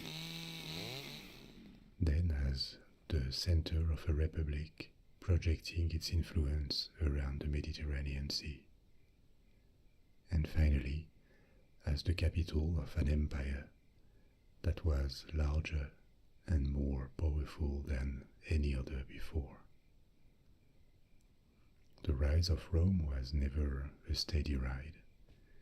It came with countless battles, victories and defeats, political crises, civil wars, troubles and revolts. But for centuries, Rome overcame everything, and it reached the peak of its expansion and prosperity in the 2nd century AD. But no state is immortal, and starting in the 3rd century AD, the instability due to the size of the empire, internal power struggles, and the threats accumulating at its borders put the empire in a dangerous situation. Expansion stopped, and Rome was hit again by the kind of civil wars it had avoided for generations. The empire broke up between factions. It was reunified. It lost a bit of ground to its enemies. In the north there were Germanic tribes threatening the Balkans, Italy and Gaul. In the east, the Persians. And soon would arrive another formidable enemy, the Huns and their chief Attila. In the 4th century, the old model that centralized power in Rome, thousands of miles away from the front lines and the most remote provinces, looked unsustainable. Rome was still a great military and cultural power that had Romanized faraway provinces, but some of them retained specificities, especially in the East, the Greek world, the Middle East, Egypt. They had been part of the Roman world for centuries already, but they didn't speak the language, and they had kept specific cultures. To them, Rome was a faraway capital that looked less and less able to maintain peace. Starting by the end of the 3rd century, under Emperor Diocletian, and for a big part of the 4th and 5th centuries, the Roman Empire changed its administration, and it split into 2 entities that would be able to better organize their defense and guarantee stability. A western and an eastern half that were still part of the same empire and actively collaborating, but in practice increasingly had their own administration, armies and resources. They were not constantly separated. Some emperors reunified the 2 halves, but the last one to reign on the entire Roman Empire was Theodosius at the end of the 4th century. After him, the 2 halves were never reunited. The Western Roman Empire logically kept Rome as its capital until the last decades of its existence, when it was moved north to Ravenna. The Eastern Roman Empire needed a new capital. It could have been Alexandria, a major city of the Eastern Mediterranean Sea back then, or another major city such as Antioch or Athens. But the site of the new capital, chosen by an emperor called Constantine I, was further north, at a very strategic location where Europe and the Middle East and the Black Sea and the Mediterranean Sea are separated by a narrow strait.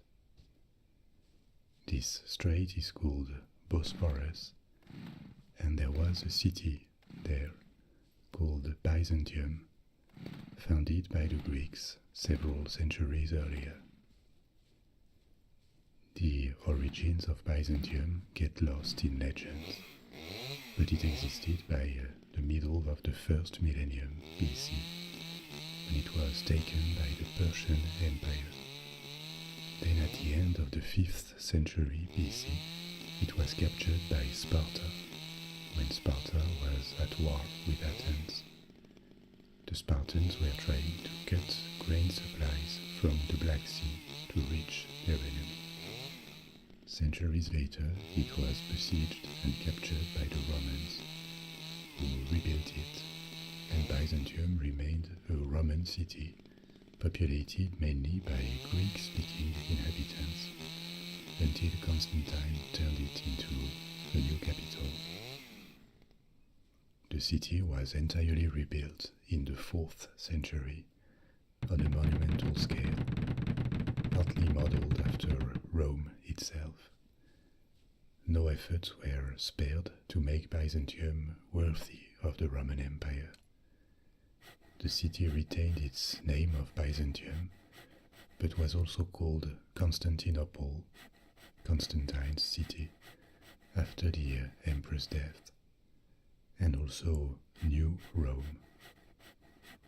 Nowadays it is Istanbul, the largest city in Turkey, and many remains of the Roman period can still be seen there, but we will talk about that later. The location of Byzantium, Constantinople and later Istanbul, always was one of the bases of its prosperity. Any trade between the Black Sea and the Mediterranean Sea had to go through the strait and could be taxed for money or barred from passing for political influence, turning Constantinople into a prosperous trade node and also a valuable military base for centuries. The two halves of the empire were not as equal as one might think when looking at a map.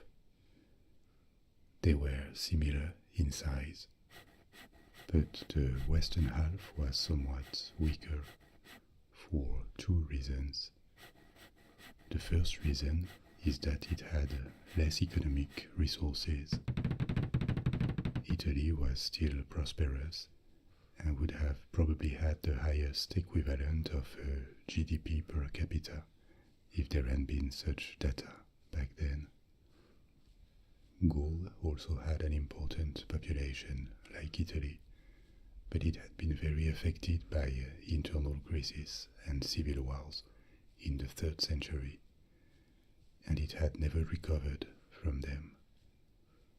And out of these two provinces, the other regions were scarcely populated and remained devastated by internal troubles. North Africa, Hispania, the Iberian Peninsula, Great Britain, a part of the Balkans. In total, all of these provinces had barely a few million inhabitants, and they could not defend themselves without legions sent from Italy.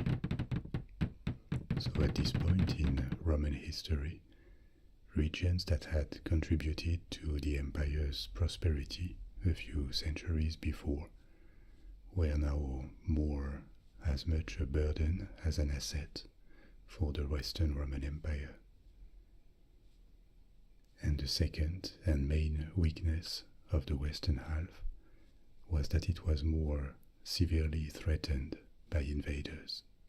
The main danger for Rome in the 4th and 5th centuries were the waves of invaders coming from Asia and Eastern Europe. Germanic tribes, there were many of them, and the Huns under Attila.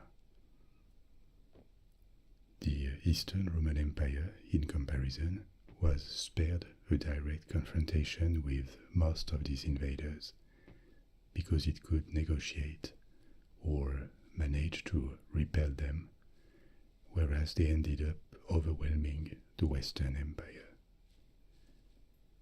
So Rome had to leave Britain, then abandon entire provinces behind its frontiers to tribes that established their own kingdoms on its land.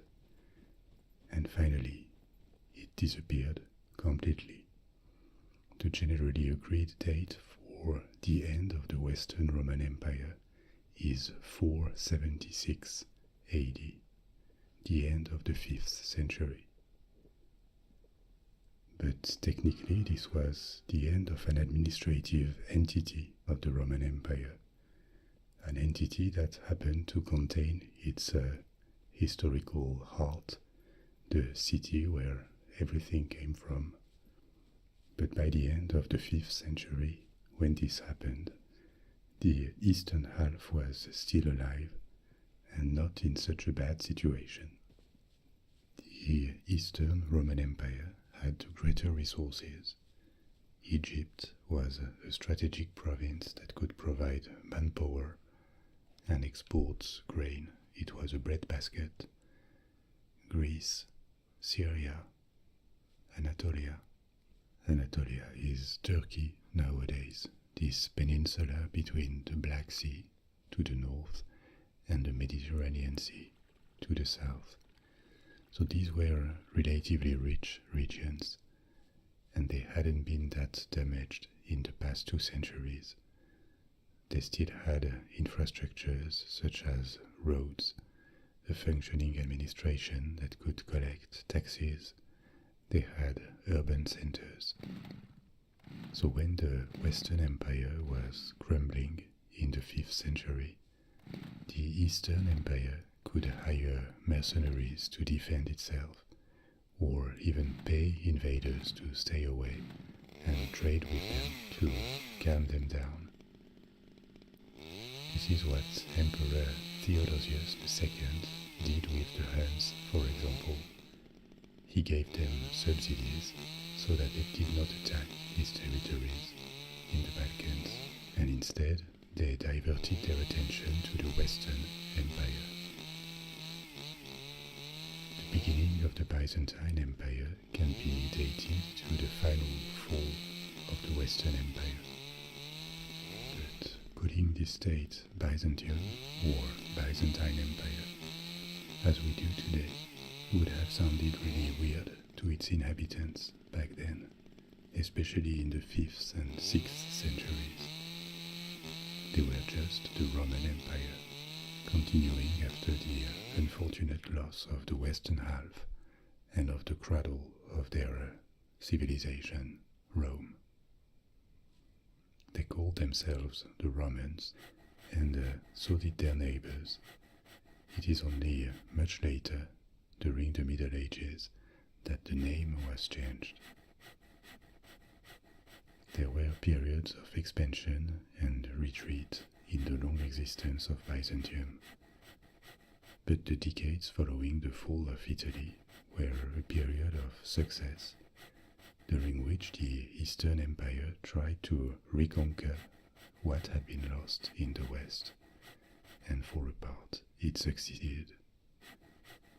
This happened under Emperor Justinian I, who assumed the throne in 527 AD, 50 years after the disappearance of the Western Roman Empire.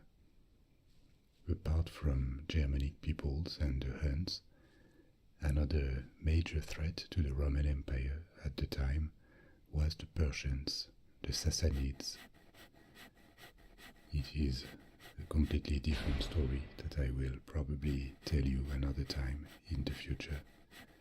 But Persia, Iran, had several antique empires.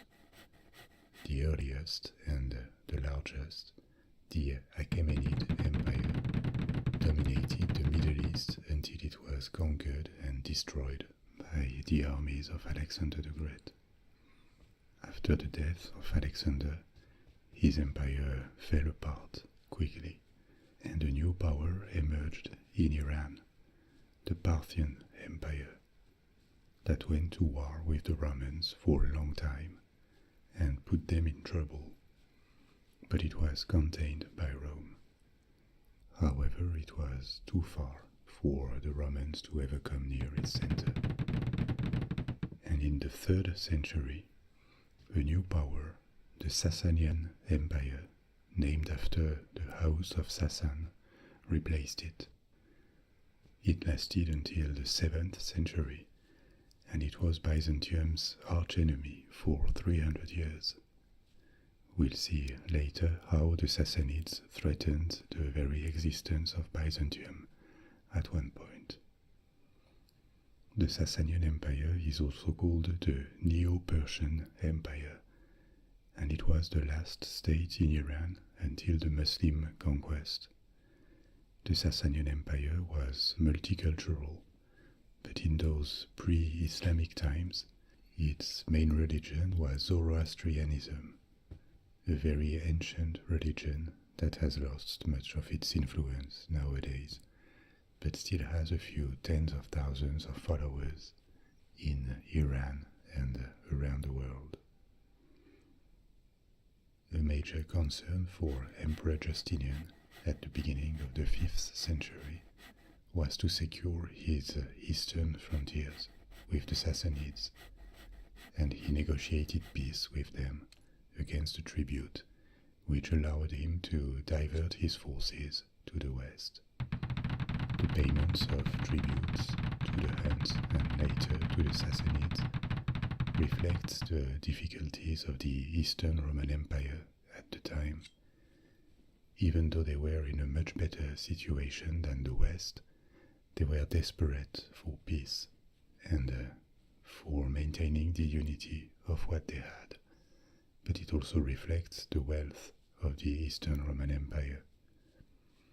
And Justinian's reign was successful militarily, in the sense that he managed to reconquer parts of the Western Roman Empire. At the time, various peoples had settled in the West after overwhelming the ancient Roman provinces. There were Angles and Saxons in Britain, the Visigoths and Suebi in Spain, the Franks, the Burgundians and Visigoths in France, the Ostrogoths in Italy, the Vandals in North Africa. They all mixed with the locals, participating in the melting pot from which medieval kingdoms would emerge centuries later. But for the moment, they had formed independent states with moving frontiers, and the wave of invaders had started to slow down. The context looked more favorable for an attempt to reconquer Western provinces and try to restore the Roman Empire as it once was, or at least part of it. Justinian's conquests began in 533 AD, and with his eastern frontier now stabilized, he could send his best general, Belisarius, to the west. Belisarius is maybe the last glorious Roman general. He may not be as famous as Scipio or Caesar, but he could, because he was almost systematically victorious, including when the odds were against him, and he led Byzantine armies to victory in North Africa first, against the Vandals. They had established their capital at Carthage, modern Tunisia, a century before, and he reconquered the province for Byzantium. Then he reconquered a big part of Italy, including Rome and Ravenna. To the extreme west of the Mediterranean Sea, Justinian could also re-annex the south of Spain. By the middle of the 6th century, Byzantium had not only been able to survive, it had expanded and could hope to recreate the Roman Empire. All the more that war had resumed against the Sassanids in the east, and Justinian's armies had been victorious. Justinian is not only remembered for his conquests or reconquests, he also ordered Roman law to be updated, and he favored Christianization of the population. Religion, Christianity, is a major aspect of Byzantine culture, and I'll come back to this aspect a bit later.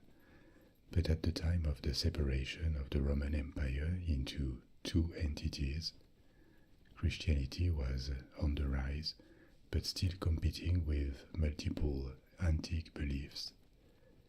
The Emperor Diocletian, who initiated this separation into Western and Eastern Roman empires, was a fierce pagan.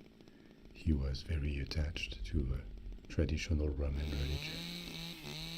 But his successors were more and more Christianized in the 4th and 5th centuries, and Christianity became the official religion of the empire.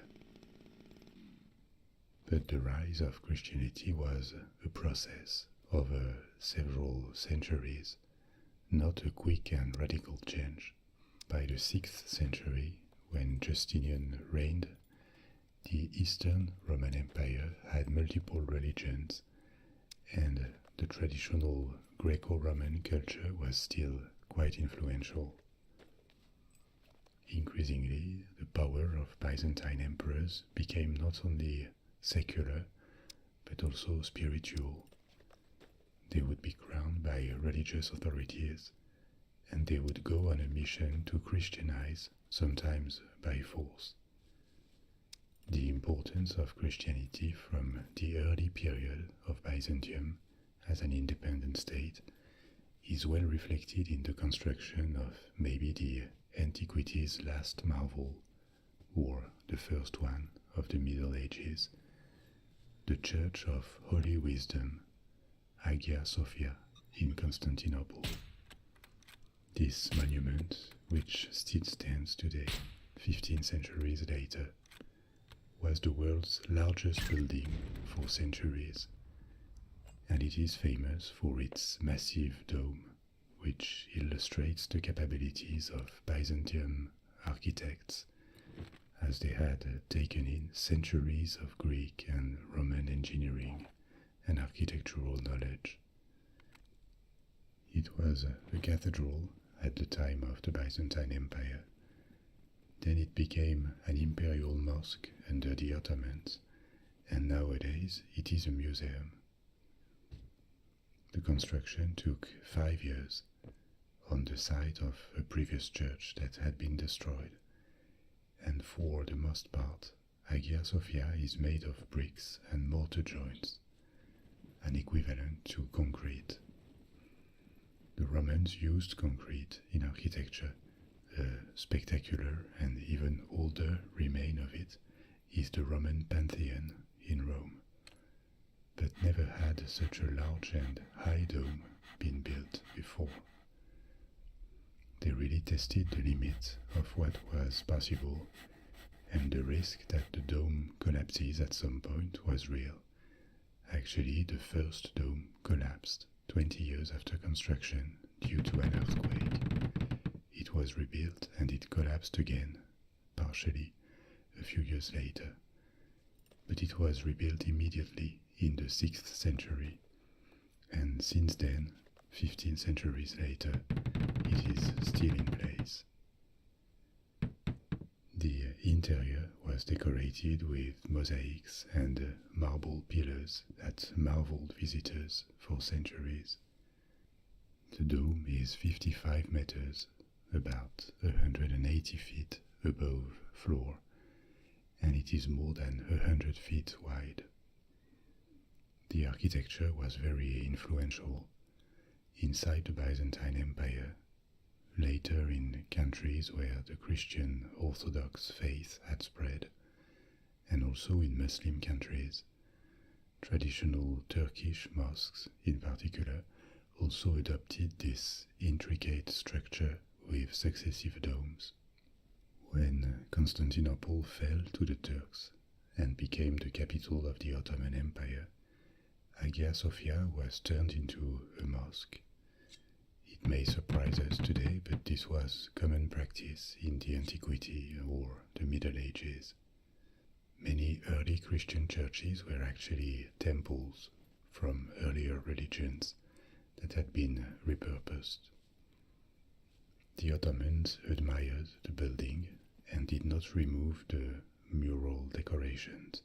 They just covered them with plaster and they added minarets to the building, giving it its current appearance.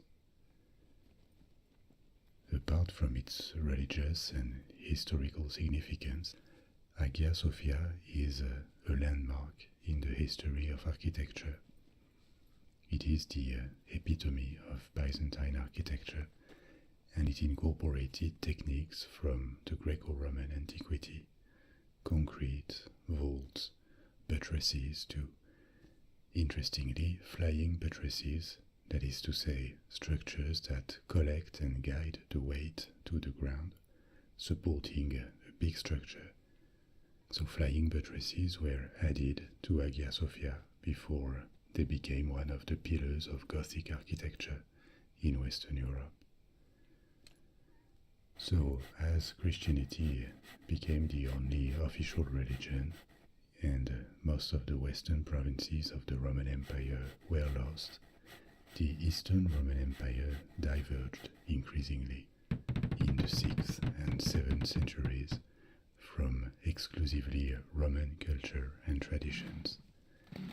The Greek language was more widespread than Latin, and many regions of Byzantium had a specific cultural legacy from before Roman times. Of course, there was Greece, but also Egypt, Syria, Anatolia. The Roman legacy cannot be underestimated, but it was just one aspect of Byzantine culture. And Greek finally replaced Latin, turning Byzantium into the new incarnation of Greek culture for the following centuries.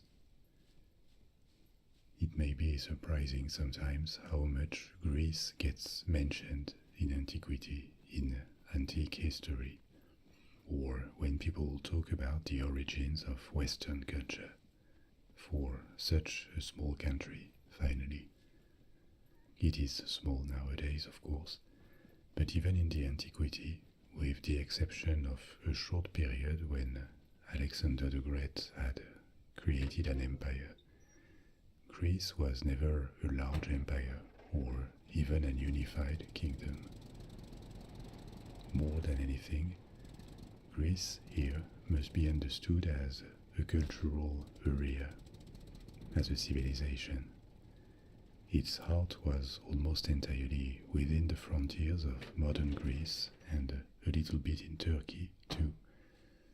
But from this small area, Greece projected its culture for centuries, through colonies all around the Mediterranean Sea during its classical period, through its contacts with many antique civilizations that took in aspects of Greek culture or Greek knowledge, from the Phoenicians to the Etruscans, then through the conquests of Alexander that left several Greek dynasties in the Middle East. And after that, Rome also preserved and spread Greek culture, and Byzantium became another iteration, a new phase of Greek culture. This package of concepts, science, artistic principles, architecture, engineering, philosophy, all of this evolved along the centuries. So there is not one Greek culture set in stone, but under various forms, the Greek-speaking world remained influential in the West almost until the end of Byzantium.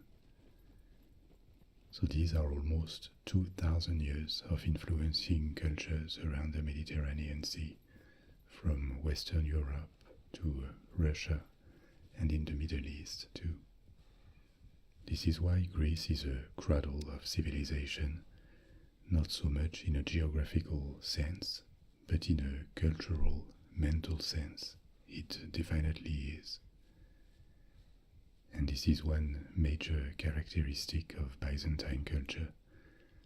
Now that the Western Latinized provinces were gone, the Greek language took over, and Byzantium allowed centers of intellectual, artistic, scientific production to endure in Greece, in the Balkans, and in Anatolia 4 centuries after the fall of Rome. So let's resume the course of events. And after the 6th century that saw Byzantium resisting multiple threats at its frontiers and expanding, the following period was far less brilliant. The 7th century was disastrous for Byzantium. It started with renewed war against the Sassanids, who pushed far to the west, taking major cities in Asia Minor like Damascus and Jerusalem, and also briefly occupied Egypt. A new emperor, Heraclius, I'm going to spare us the names of most emperors because there were dozens along Byzantine history, and several dynasties too, and I will just mention a few of them. So Heraclius counterattacked, and the main Sassanid force was destroyed. But this war left Byzantium and the Sasanian Empire completely exhausted, just as a new threat that no one had seen coming was emerging from the south, the Arabs. In just a few years, the first wave of Arab conquest overwhelmed the Middle East and North Africa, and the first 2 victims were the Sassanids. They finally disappeared by the middle of the 7th century, and this is when the Islamization of Iran began, and the Byzantine Empire, that was reduced to a fraction of what it was a few decades before. It lost Egypt, Palestine, Syria, and never recovered them.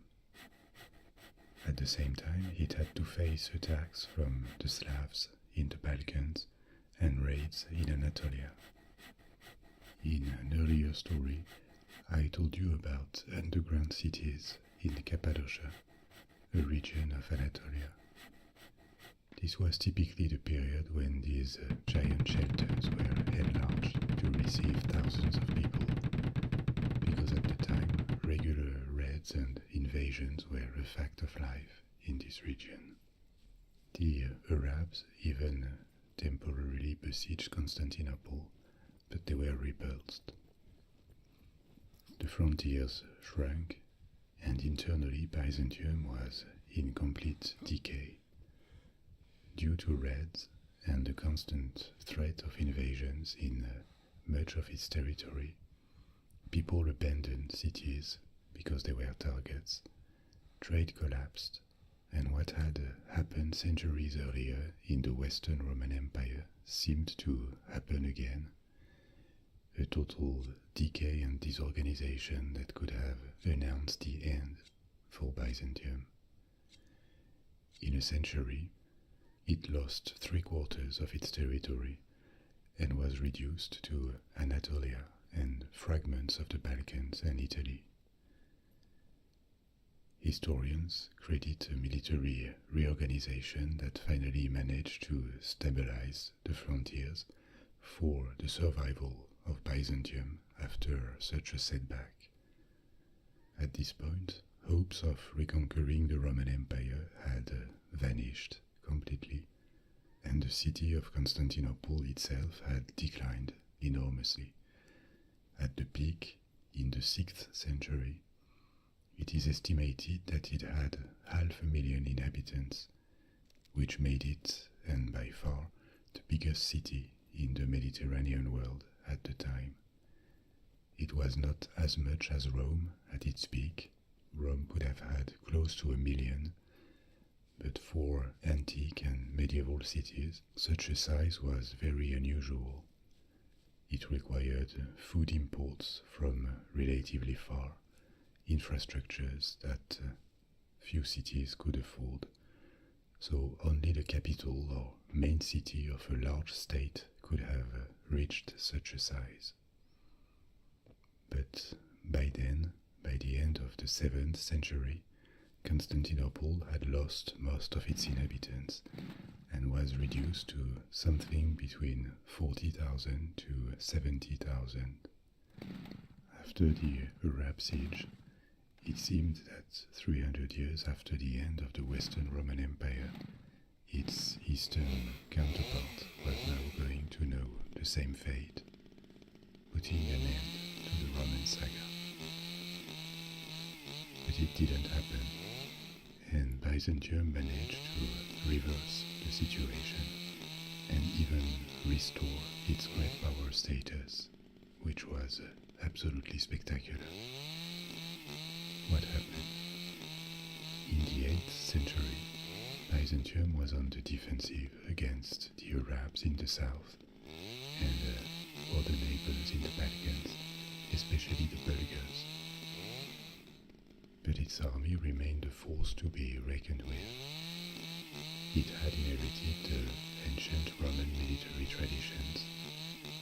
Byzantium remained relatively wealthy, too, and could hire mercenaries. Along the centuries, people from many different origins, including even Vikings, who came from the north through what is Russia and Ukraine today, served the emperors of Byzantium.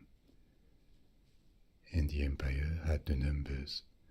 Greece, the south of Italy, the west of Anatolia were still densely populated regions.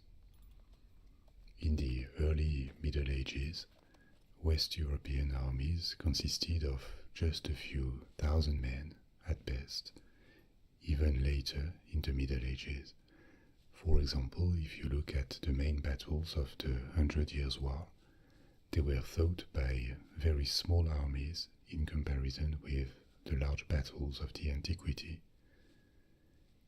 At the same time, Byzantium could field tens of thousands of men, well equipped, disciplined, and for some of them motivated by the belief that they were defending their faith. So once the initial push of Arab conquest started to slow down, and then when the caliphate, which was unified, began to break down into multiple states, a sort of military balance against the Arabs appeared. One reason why Byzantium could field so many soldiers and project power came from its administrative and political structure. It was not a feudal state like in Europe, where rulers had their power checked by feudal lords under them. Byzantium had retained the antique organization in provinces like the Roman Empire. These administrative divisions that could organize their own defense were called themas, themes. So Byzantium was more centralized than other European kingdoms. It could sometimes mean instability, but it also gave much more resources to the state, to the emperors. The equipments were also top quality, and the fleet was the most powerful in the Mediterranean Sea until the rise of Venice. Byzantium had a very efficient secret weapon called Greek fire, which was the ancestor of flamethrowers, and it gave them several key victories, including when the capital was besieged by the Arabs. It consisted of a combustible compound. It is unclear which one, that could continue burning while floating on water. It was invented in the 7th century, and for greater effect, they developed pressurized nozzles that could project the liquid onto the enemy. Technologically, Byzantium was really advanced, and like centuries before in the Roman Empire, they had kept this idea, this concept, that technical progress, technology, could be used to their advantage. But the 8th and 9th centuries were also a period of religious conflicts internally and in the relations with the rest of Christendom. The biggest controversy of this period was about the status of images in religion and the movement called iconoclasm. I recently told you about it in the story about underground cities and churches in Cappadocia. There were conflicting interpretations of the scriptures about images. This is a question that was around since the antiquity in the Middle East, and Judaism, Christianity, Islam, that all appeared in this part of the world, had faced it at some point. Some considered that images, the depiction of people or even animals, should be banned in a religious context because they are prohibited by sacred texts and they are an insult to the Creator. It is not man's place to represent living creatures and compete with God in doing so. It may sound a bit extreme to us, but it is maybe because we are surrounded by so many images nowadays that their significance, their power goes unnoticed. Their proliferation reduces the importance we give them, in a sense. But this is a modern thing. Until modern times, images, under the form of paintings or sculptures, were very uncommon, and they were charged with a lot of power. The representation of something was not that separate from the thing in their minds. In this Middle Eastern tradition, even naming things and saying the name of a creature or god were not to be taken lightly. The name and the thing are not separate, and you summon what you name when you speak or when you write. Maybe something of this keeps existing under a very subdued form nowadays, when we won't dare to say something as if it could magically make it happen or appear. And on top of this, another factor that made images suspicious to monotheist religions was always the risk that the adoration would get diverted to idols, to the image itself, and no longer God. Now, contrary to Islam that solved the problem by prohibiting religious images, and this taboo has always been almost universally respected in Muslim countries, Christianity was always more permissive. It embraced images as a way to help believers get closer to the object of their adoration, and also as an educative tool. At a time when most people were illiterate, they couldn't read, paintings and sculptures on religious buildings were a way of helping people, of telling them what faith was about. Some sort of writing system for the masses that couldn't read. And the Roman Catholic Church, as well as the Orthodox Church, have developed a very rich iconography along the centuries. But it took centuries to close this debate in Christianity, and it resurfaced in the 8th and 9th centuries in Byzantium, with 2 episodes of iconoclasm, literally the war, the fight on images, when emperors forbade religious images and people using or producing them could be punished for heresy. It never turned into a full-blown civil war, but people died because of this, and it maintained a state of tension for decades. But religious controversies were not just internal, and they also concerned the whole Christendom, finally leading to one of the most important events and setbacks in the history of Christianity, the East-West Schism that separated the Roman Catholic Church and the Eastern Orthodox Church in the 11th century, 1,000 years ago. Christianity grew mainly within the frontiers of the Roman Empire during its first centuries, and this is why Rome became so important for this religion. There were Christians in Rome from the first century. But the scriptures don't tell anything about how the church should be organized. The way it evolved as an institution is the product of centuries of history. When Roman emperors converted to Christianity, they reorganized a new official religion in a way that also reflected the reality of the Roman Empire as it was at the time. And the collapse of the Western Roman Empire made it even more complicated.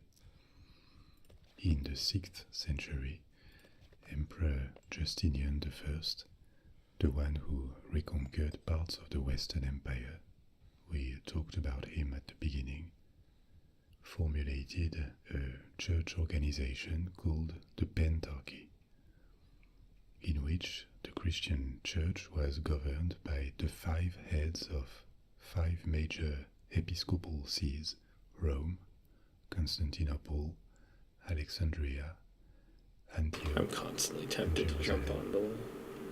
Just at the time, all 5 skewer were myself. within the frontiers of his empire.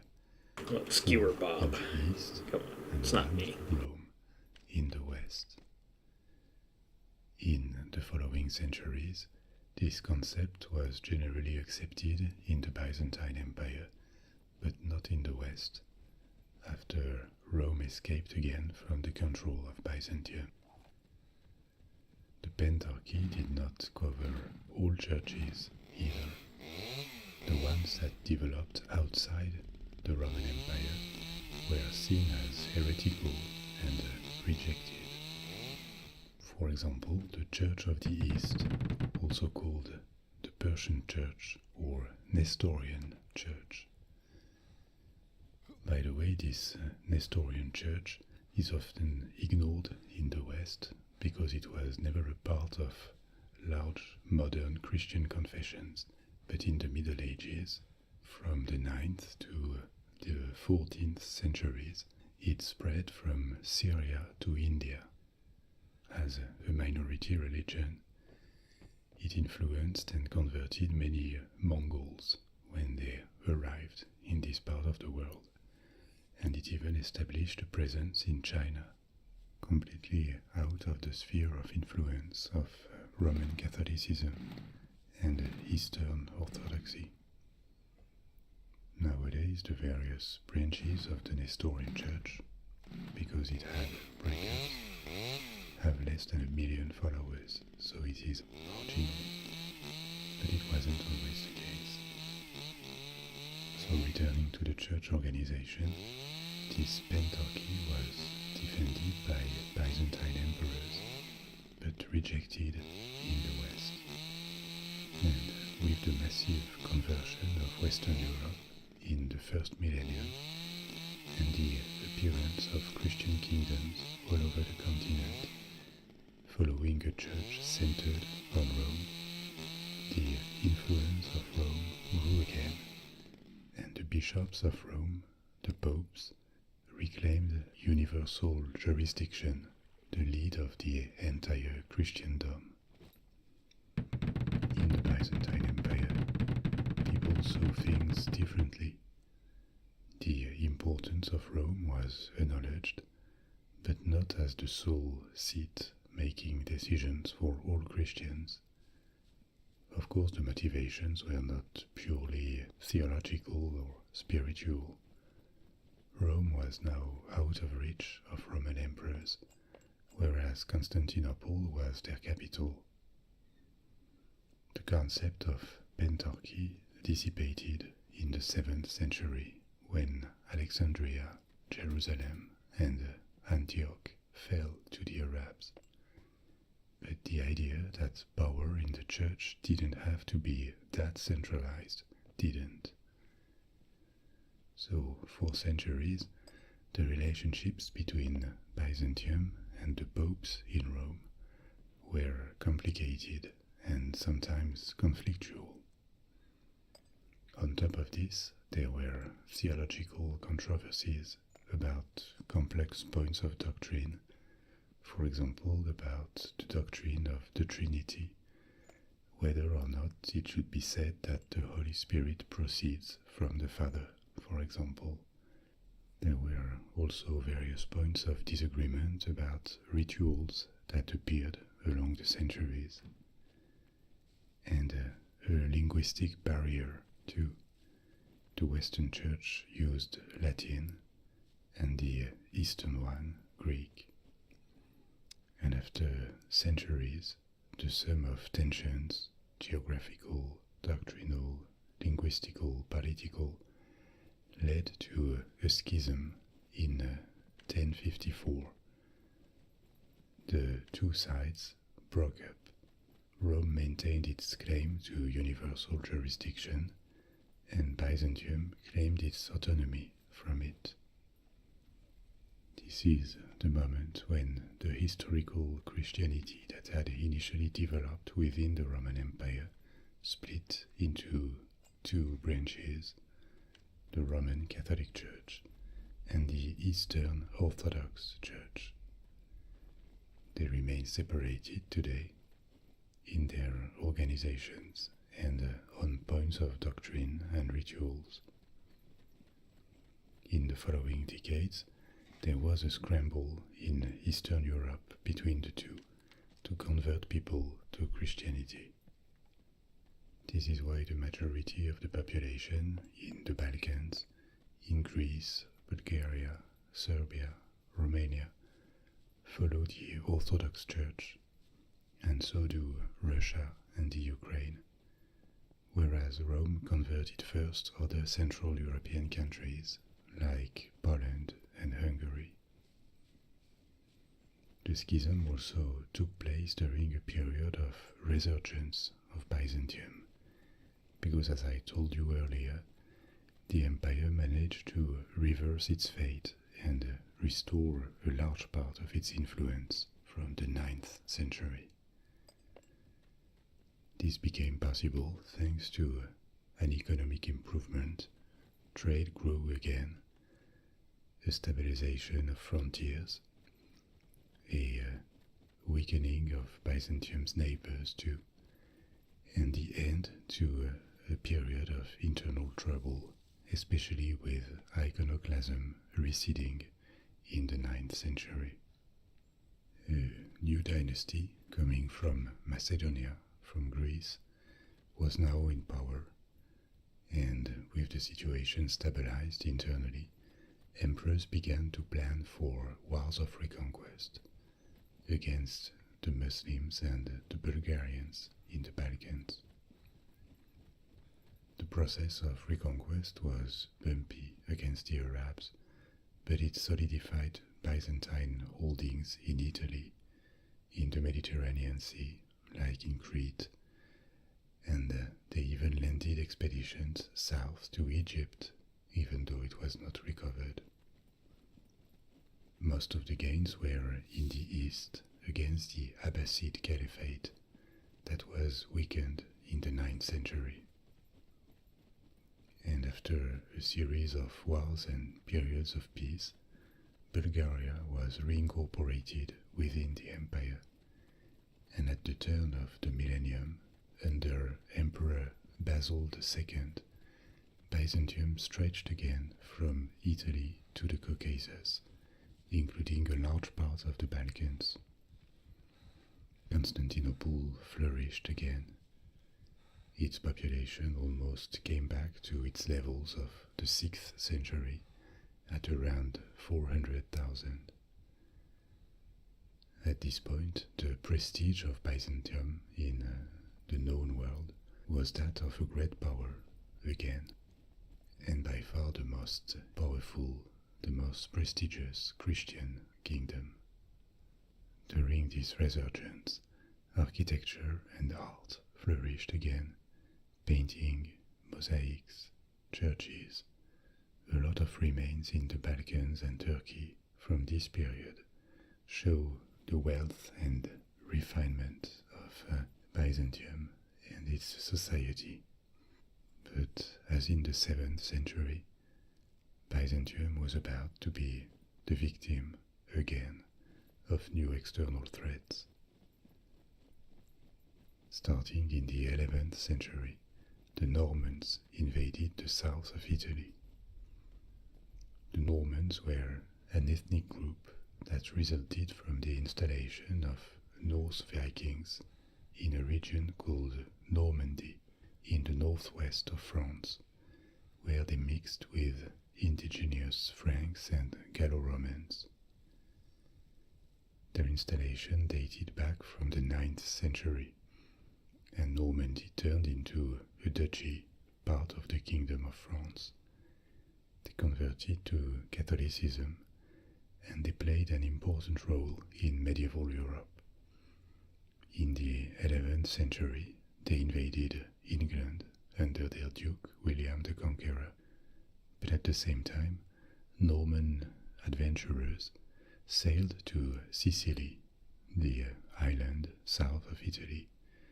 They expelled the Arabs, and they created a kingdom in Sicily. They also briefly invaded southern Italy, and this is how Byzantium lost its influence there. Even later, during the Crusades, the Normans kept playing a prominent role in the creation of Crusader states in the Levant. We'll talk about that in a minute. The loss of Italy was bad, but the biggest disaster for Byzantium happened in the Middle East. From the east, a new people made their first explorations across the Byzantine frontiers, the Turks. What the first wave of Muslim conquerors, the Arabs, had not taken from Byzantium in the 7th century, the Turks, also converted to Islam, would conquer in the 11th and 12th centuries. After a string of victories, they occupied most of Anatolia, the historical heartland of Byzantium, that would never be fully recovered, and they also occupied most of the Levant. It is in this context that the First Crusade happened at the end of the 11th century, 40 years after the religious schism. Byzantium was now unable to repel the Turks, and its diplomacy to the west, to Rome especially, became much more friendly. The Pope also saw the advantages of supporting Byzantium. It could allow to maybe put an end to the religious breach that reduced his authority and reunite Christians. It could unify Western Europe.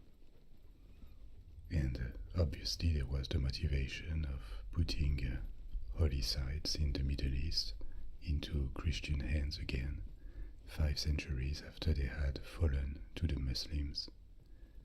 It is in this context that Pope Urban II called for the First Crusade in 1095, and he got an overwhelming response in Europe. From Germany, Italy, France, England, thousands of knights and armed pilgrims traveled eastwards. They crossed Byzantine territory and received guides when they reached Constantinople. Byzantium recovered a number of important cities and islands thanks to the First Crusade. But the Crusaders also took the opportunity to create their own independent kingdoms in the Levant. In the 12th century, Byzantium collaborated with these Latin states in the Levant and tried to be their overlord, even though its suzerainty was more nominal than real. But the Turks were now on the defensive and occupied only the east of Anatolia, so that the Byzantine Empire benefited from a period of respite, its last period of prosperity. Because the 13th century would be disastrous. The first three crusades had benefited Byzantium by providing large armies eager to attack its enemies. There had been problems, especially with the Normans, who participated in them and were not inclined to pledge allegiance to Constantinople, but it had eased the pressure on Byzantium. The Fourth Crusade would be catastrophic. It was called by the Pope to target Egypt, which had become the center of Muslim power in the Levant.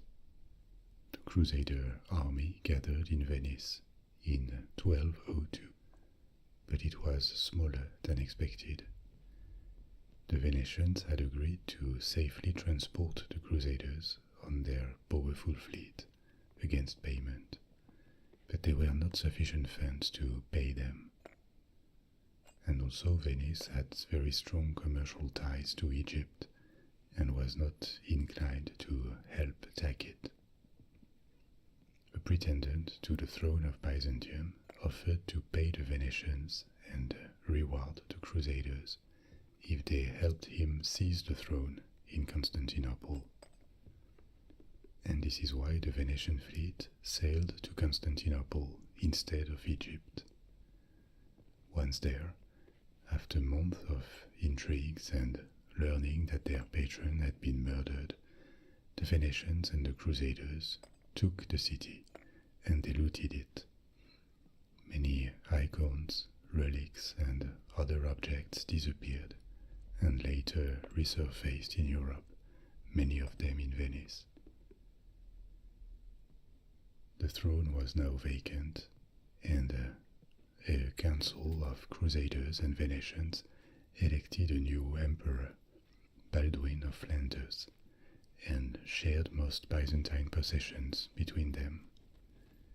For 60 years, the situation remained confusing. Greece and Anatolia had exploded into principalities, and the resurgence of the Bulgarian kingdom and Hungary meant that the rest of the Balkans were lost.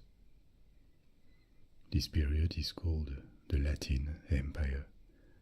Latin because the rulers came from Western Europe, but empire it was just in name, really.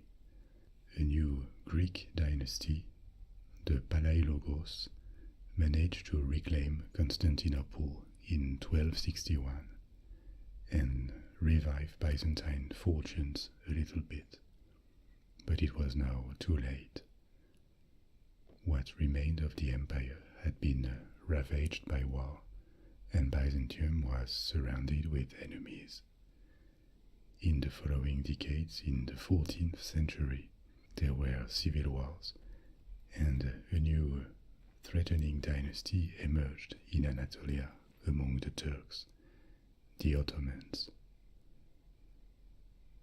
Byzantium only controlled the region around Constantinople and a small territory in the south of Greece. The Ottomans completely circled it, passing from Anatolia to Europe and conquering much of the Balkans. The agony went on for decades, as Byzantium entirely relied on the goodwill of the Ottomans for their survival, until 1453, when the Ottoman Sultan Mehmed II decided to take Constantinople, which he did after a 2-month siege. At this point, the city had been taken multiple times already. It had lost much of its population, and the atmosphere in Constantinople, as the last remain of the Roman Empire was about to fall, must have been eerie, with these giant monuments from the past 1,000 years, palaces that were now too big for what remained of the court and the army. A ghost harbor where no trade vessel could now berth. According to witnesses, the last reigning Byzantine emperor, Constantine XI Palaiologos, was last seen throwing himself into hand-to-hand combat after the walls of the city were taken by the Turks. On 29 May 1453, an ambition that had started 2,000 years earlier in Italy and dominated the known world for centuries died definitively. The Roman Empire was now gone for good. The nephew of Constantine XI, Andreas Palaiologos, having inherited the title of Roman Emperor, went into exile in the south of Greece and then to Rome. The ones who would fulfill the dream of reconquering the early Byzantine Empire would finally be the Ottomans, because they did it. They turned Constantinople into their capital, and in 2 centuries they built a new multicultural empire that resembled a lot the early Eastern Roman Empire, except it was even larger. But what did not die with the fall of Constantinople was all the intellectual, artistic, and technical legacy of Byzantium. It had been passed to the Arabs already, to Western Europe, to the Turks, and this built a bridge between the Greco-Roman antiquity and modern times. For a part, the Italian Renaissance in the 15th century, just as Byzantium was falling, can be attributed to the migration of scholars and artists seeking refuge in Venice, in the Papal States, Florence or Genoa. It is a matter of convention, but many historians take this date of 1453 as the end of the Middle Ages and the beginning of the Renaissance. This is a choice that could be argued against, obviously, but symbolically, at least, it works. New powerful kingdoms were set to dominate the next centuries now that the last one from the antiquity had disappeared in this part of the world. New discoveries and an acceleration in technical progress were about to happen. And the Greek world, which had been so important since the antiquity, had finally lost its last stronghold. So this is it. I hope you enjoyed this story, and I now invite you to let yourself go to a pleasant sleep. I'll speak to you soon for another adventure. Au revoir.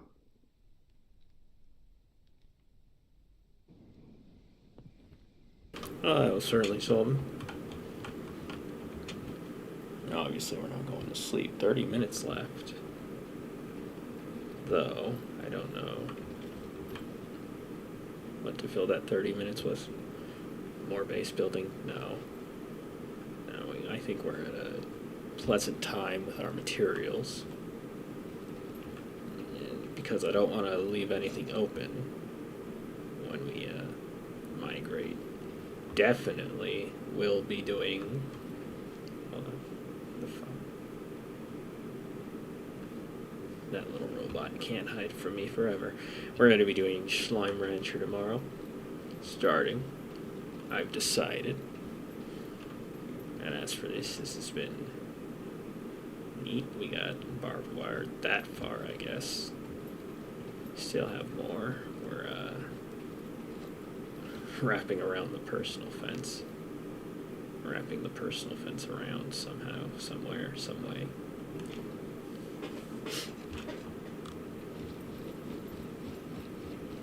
Still lots more to do, always lots more to do, but SCUM will be taking a short little break. Can't take too long of a break, though, because freaking, yeah, vehicles decay while you're offline. Even in single player, which is silly. But, yeah, I'm gonna charge up my tractor and then quit, so... I think this is a good place to end the stream because I'm just going to be driving around, fueling up, and then, heading off. So, SCUM Rancher tomorrow, and that is when I will see you all. Until then, take care. Say hi to a relative. Tell your parents you love them. I don't know. Anyway.